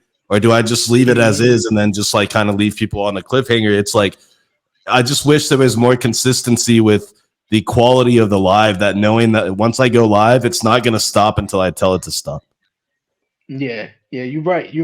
I was just saying earlier, I think going live is an scapegoat for editing the podcast. Right. I think a lot of people go live because they don't, they don't, you don't have to sit there for 2-3 hours or whatever to edit it. You can just go live and just post it, and that's just it. And also, I think it's like, it's not the easy way out, but like I've always liked my podcast shows to be more produced, like kind of like a storyline, kind of like a fucking rundown of what we're gonna do. We'll do some questions. We'll do like a nice segment. And when you're doing lives, it's a little different, and you're really kind of relying on your audience to like give you feedback and comment on your shit and share it. But if they're not doing that, then you're kind of just doing like just a podcast where you're just bouncing shit back and forth. And so for me, like, I'm more about the quality of the episode. So I rather have that shit kind of more premeditated and then like edited together and post and everything. I think that's a better way to do a podcast. But lives are good for increasing engagement. There's different things that come from lives that can be beneficial. But to me, I rather put in a good solid episode and put that shit out and let it live on its own. Hey man, and you're doing it. You're definitely doing it. We're conversing with Chris and Misa the podcast. For everyone, man, definitely want to check out Conversing with Chris and Misa the podcast. The links will definitely be down below in the description, though. But we're gonna move on here on the podcast, man. Ever since I had you on, we've definitely been talking about music and everything like that. Music artist Gunner, who was released from jail and prison or whatever like that. You familiar with him, right? Oh yeah, dude. Fuck yeah. I'm a big Gunna fan, big Young Thug fan. Yeah. Before we get into that though, let me just shout out to Misa. Shout out to my producer Joe. Shout out to my boy Chris that helps us with the podcast. All our sponsors, Chewy from Next Gen Sports, Omar from Sun City Vibes, my boy Aaron from Mayan Eyeglass. Shout out to the whole team conversing with Chris and Misa, because I don't do all this shit myself. I couldn't do all this shit myself. And I just want to make sure that they get their fucking share of the credit as well, because it truly is a team effort over here. But back to the Gunna thing, dude. That's a crazy story. I don't blame Gunna at all for doing what he has to do to get out of jail. A lot of people can easily sit back and on the computer like say, "Oh, you're a snitch. Like, got to do your time. This and that. Blah blah blah blah blah." Like, I guarantee you, 95% of those people have never been in jail for even like a night, not even like a month, 3 months, 4 months. I'm just talking about a night in jail. That shit sucks, dude. Like, you would do almost anything to get the fuck out of there. And I can only imagine being 4 months, 5 months in, and yeah, you get this plea deal and you're going to be able to get out and like get time served and kind of continue on with your life. I mean, snitching is a very, very fine term. But I also think that a lot of people, once they're in that position, a lot of people switch up. It's not so easy to be gangster in prison, you know? Yeah, that's what I hear a lot of people say. That's what I hear a lot of people say with the whole snitching thing and everything like that, and everybody calling him, like I said, a snitch and so. I don't know. I definitely was like, I gotta ask my guy Chris on this situation because he a big music fan and stuff like that. What do you Because think about it? I mean, like just how you said, man. I haven't been in jail. Don't want to go to jail. Need a prison though. But obviously, been in that situation. You a flip though. But I who he supposed to snitch on, or who was he supposed to have snitched on? So everyone's supposed to be snitching on Young Thug right now. So Young Thug is the guy that's getting all the heat. Everybody's taking plea deals and saying he's the guy that was kind of in charge of everything. So, but at the same time, like Young Thug is still going to have his chance to be acquitted of all this stuff when he goes to trial. It's not like they're going to be able to for sure convict Young Thug of all these charges. There's still going to be a trial. So, like from the outside, it's easy to say, oh, he snitched, he snitched, he snitched. We don't even know if that's true because Young Thug hasn't been convicted of anything yet. Yeah, I mean these Young Thug and Gunna are these are just close friends in the music business, correct? Well, I mean, they've, Young Thug discovered Because Gunna, you know what I mean? Like, they're okay, actually okay. homies. They're like good homies. They run in YSL. That's the record label that they have. And it's also like the criminal organization that the feds are going after. But like for sure, there is no Gunna without Young Thug, and there is no Young Thug without Gunna. These guys help make each other. Okay, now then I got a better understanding of it though. But me personally, if that was my homeboy who helped me get into the business though, and like you said, I'm going down for some type of years, then I don't know, maybe I just have to just take it as a man or whatever like that. But if it's just some guy I personally don't even know, like, come on, bro. I'm not about to throw my life away. I know I'm here, but I'm not about to throw my life away though. But I found it to be crazy though. Real Yeah, but crazy but though. I think the dynamic too is like these guys are really And close. These guys are really close to each other. So like who's to say that Young Thug or Gunna is not going to get out and use his resources to try to get Young Thug out or to make sure that Young Thug's family is still good while he's in there. It's not like he's just abandoning Young Thug. yeah, the music business is all Yeah, it's all interesting. messed up, man. Yeah, Yeah, yeah, dude. it really is. I was just talking to my guest, Shakalu Dreams, big Supreme, and Shakalu Dreams that I had on before. We was chatting about the Britney Griner situation and her coming back from Russia and stuff like that. What was your thoughts when you heard that? Yo, so before we get into that, I hopped into the fucking StreamYard here a little early and I saw you guys were ending your interview, bro. These guys were puffing Yeah. fat, bro. They were fucking straight chief. And I was like, yo, I want to be with them in that studio. So that was cool. And then at the very end, the dude's dog popped in. I was like, damn, they're having a lit time over there, bro. That shit was funny as fuck. When it comes to Yeah. Brittany Griner, man, I mean, that's another fucking tough situation too. Like, I think that people don't understand that like these situations are not all black and white. People want to make them black and white, and they want to say it's either you're this way or you're that way. You believe this or you believe that. And no, dude, that's not how the world works. There's always gray in everything. And I mean, everybody talks shit like, why do we get Brittany Griner out of fucking Russia when we have a fucking military like Marine there and a teacher there that's still locked up? Like, it's all politics. People need to realize that. And you know what I mean? Like, when you're a person of stature, of statute, like fucking Brittany Griner is a fucking WNBA player, really fucking well known. Everybody like knows who she is. She has a lot of support. She has a lot of people that are putting pressure on Joe Biden to help get her out. That's a lot of, so that's the politics behind it. And I mean, it's a crazy situation. Do I think it's right they traded her for fucking a convicted arms dealer that's like nicknamed the Ministry of Death or whatever, and that's like wanted to kill Americans his whole life? Like, no. But I mean, at the same time, that's what it took to get her out. And Biden's trying to win re-election, and this might be something that helps him. So I'm not surprised that this happened. All right, man. All right, we're gonna move on, you guys. Here on the podcast, man. It's time, you guys, for the WTF moment of the week, you guys. Yes, WTF moment of the week, you guys. All right, WTF moment of the week. Each and every week, I always have a WTF moment. Well, this week I have one. Chris, you got a WTF moment? You want to go back? You want to go first? Go first, dude. I'm gonna pull WTF one up moments, real man. fast. I'll follow you. Yeah.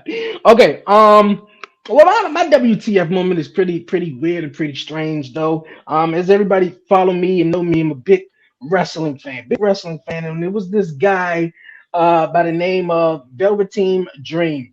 Everybody out there, wrestling fans, they know who Velveteen is. He was a talented wrestler, black superstar, had a bright future into some things, some allegations and stuff like that, kind of like messed it up where he got fired from WWE some years ago, all that great stuff, all that wild stuff, or whatever. A couple of days ago, he was seen arrested and going crazy. It is. Oh my god. I'm suing you guys. Oh my god. This is crazy. This is crazy. I work for the WWE. This is crazy. I'm gonna wait out. To see where it came, and yeah, WTF to Velveteen Dream, though. That's my WTF moment of the week. Hey Dre, I haven't watched wrestling in a long time, but would he be like the equivalent of like Edge or Jeff Hardy coming up, and then they kind of just fuck everything up? He will be well. I get what you're saying. You said like had everything, but sort of kind of like losing it all though. Right. Not more so, but I thought you was gonna say more so like a character base. I don't know if you heard of Goldust. Yeah, I remember Goldust. Goldust was crazy. Yeah, he had he was a black, not necessarily black Goldust, but he was very flamboyant. Okay. Just to say that though. So he was like Goldust, but yeah, man, yeah, kind of sort of like that. It wasn't necessarily like I said drugs, but it was some allegations that landed him in some big hot water, and yeah. Yeah, dude, you can't be pissing away your career like that. But yeah, I remember Goldust, dude. I remember the days of the WWF, Stone Cold, Steve Austin, X-Pac, D-Generation X, The Rock, all that shit, Kane, fucking Undertaker. Yeah, good old days, man. Good old days. Them was the good days of The Rock, Stone Cold, and The Undertaker. All those guys are retired now. Yeah, all those guys are retired now, so it's a whole new generation now.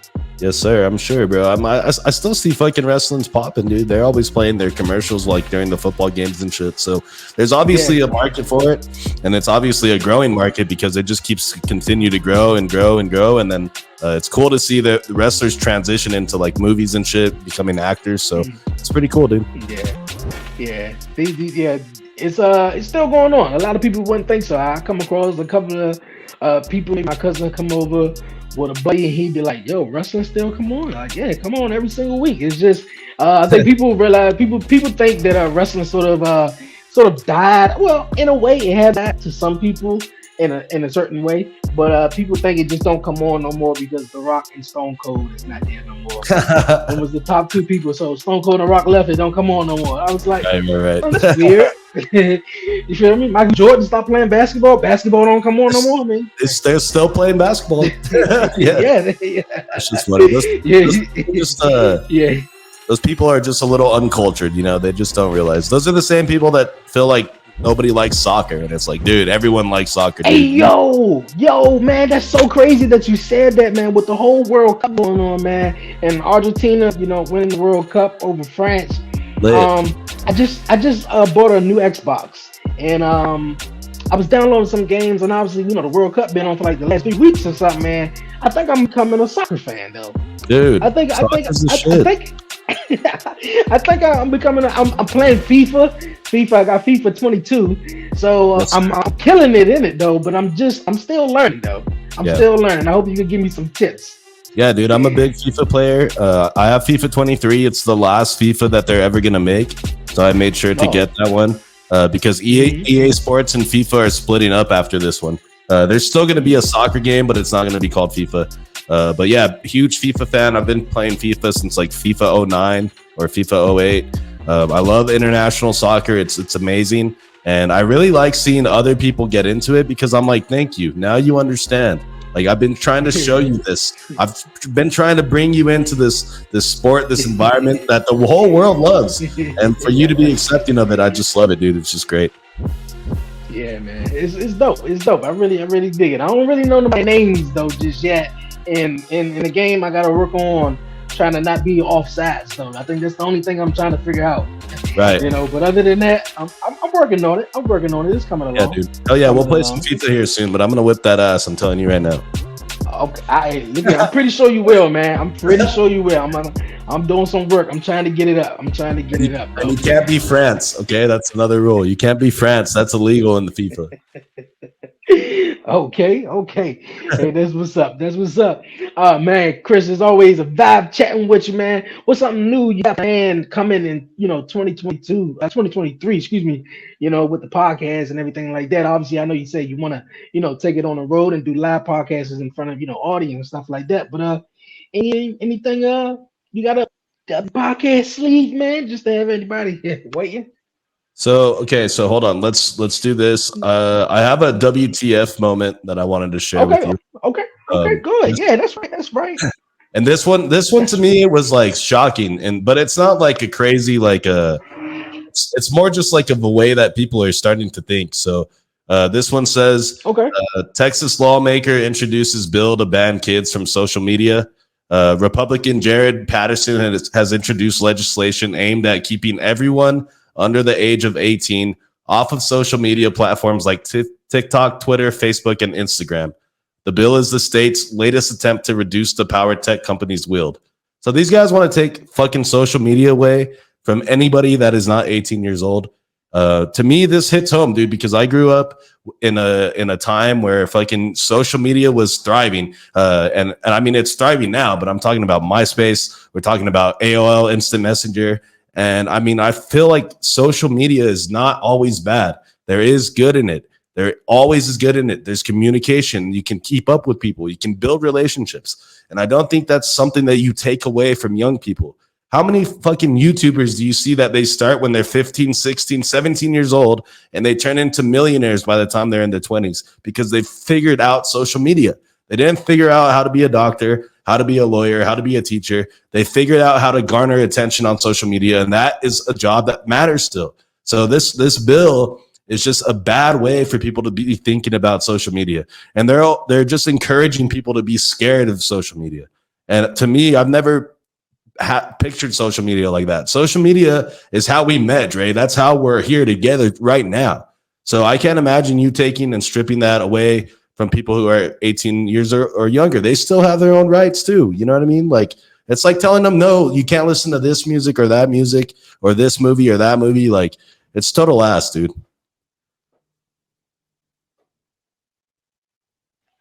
Yeah, Mike was muted. I definitely get what you're saying. I had that conversation a couple of times, about how the social media could play a big effect on the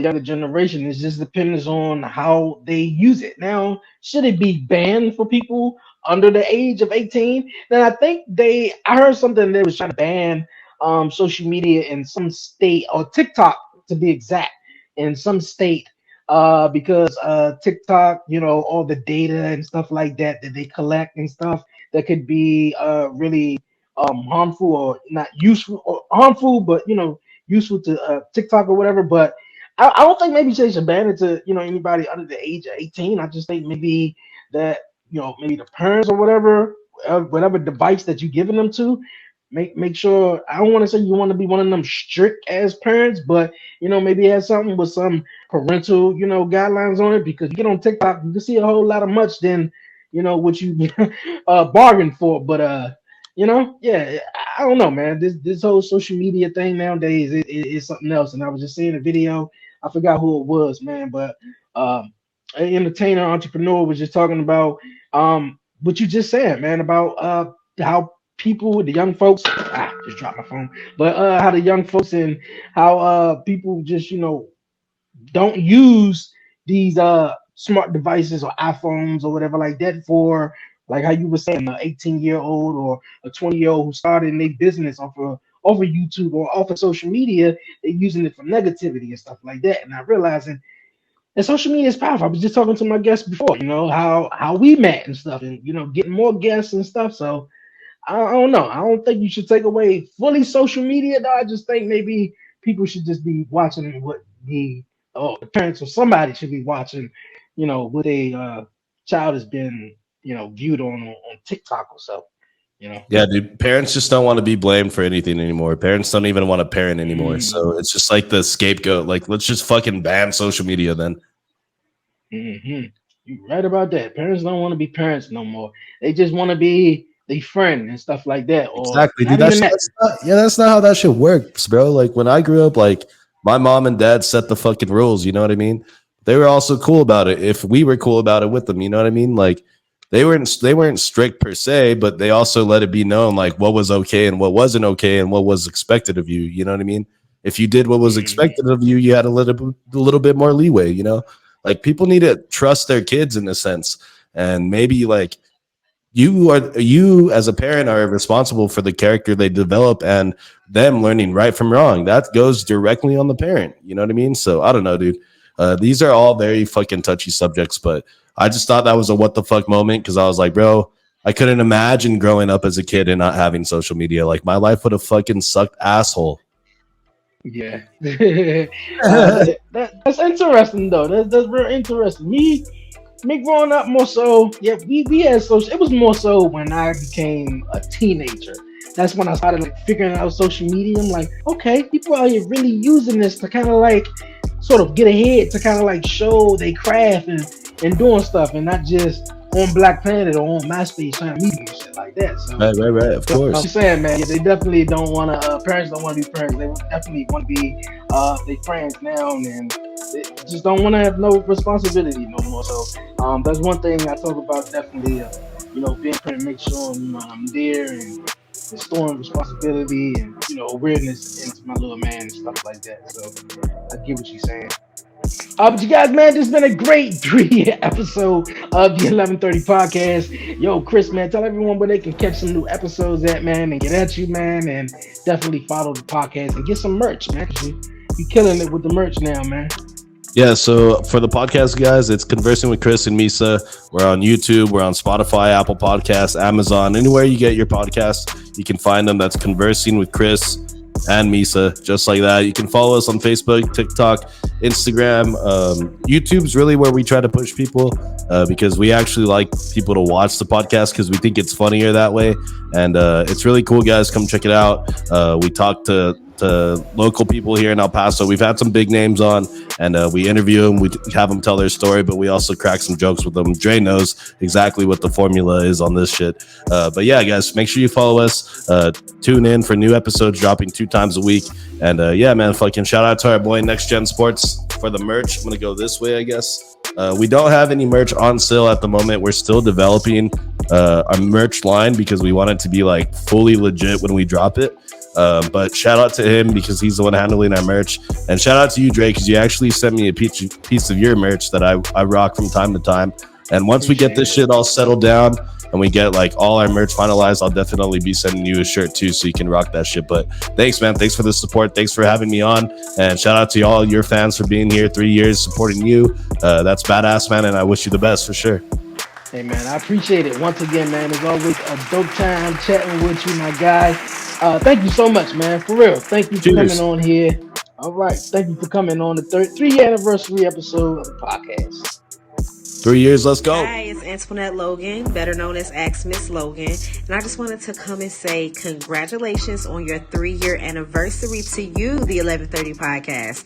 Thank you for having me on your show and just having a platform for creatives, business owners, and entrepreneurs to share their journey and spread their message and ultimately expand their brand. It's been great, and I hope that you enjoy this marvelous day and that you have many, many more years and years of anniversaries to come. Thank you again, and I wish you nothing but. Yo, I'm back here on the 3-year anniversary of the 1130 podcast, man. It's been a hell of a show. I got hot. You can see I took my head off. But yo, I want to shout out Helen from the Honestly Helen podcast. Shout out to Quan John from Motivational Motives. Can't wait to have you on to talk about your new book. And also, man, shout out to Chris from Conversing with Chris and my guy, Shakalu with Supreme Rex from Shakalu Dreams podcast, man. Dope time having you guys come on the 3-year anniversary of the 1130 podcast. And also shout out to everyone who sent in to all the videos. My guy Kofi, Winston, Tanya, Rosie from Mama Life, Tino, My guys from Commission Talk, Warren Marlowe, Blackheart. Thank you guys so much. Appreciate everyone tuning in to Commission Talk. We was on Buzzing with Marlowe earlier today, wrapping up our season finale. So we'll be back before the Royal Rumble late July. I mean, excuse me, late January. Man, I'm all over the place. Yeah, late January, right before the Royal Rumble. Speaking of break, this is the last episode of the 11:30 podcast of the year, you guys, and I will return you guys along with Talk Pro Wrestling. The last episode of Talk Pro Wrestling is this Friday. I'll be back. Yes, be back right before the Royal Rumble. That's January 20 something. I ain't got my calendar right in front of me though. But also speaking of wrestling, man, can't wait to chat with you guys about what went down on Monday Night Raw. It was a chaotic Monday Night Raw. The Bloodline running roughshod over Monday Night Raw and everything, man. It's all good. We're gonna chat about it all, man. This was a great episode. Once again, shout out to everyone. The links will be down below for Motivational Motives, the Honestly Helen podcast, Shockaloo Dreams podcast, and of course, Conversing with Chris and Nita podcast, man. Yo, I'm out of here on out of here. Great show. Thank you guys for tuning in. I see you guys in the new year. And also, Beyond 11:30 will return you guys in the new year. And I got part two. Yes, part two of the relationship episode with Friends with Billy, the mom from Friends with Billy, Billy, Dr. B, and I got Biggs, man. It's gonna be dope. The part two episode was amazing, and obviously part one. So you guys get caught up on that and all the episodes, man. For real. I'm out of here on out of here. Merry Christmas, Happy Hanukkah, all that great stuff. Enjoy the holidays and with your family. I'm gonna do the same thing with mine. I'm gonna do the same thing and enjoy it, man. For real. Happy New Year's. I see you guys in the new year. Yo, it's your man Dre, aka Dre on Wheels. I'm out.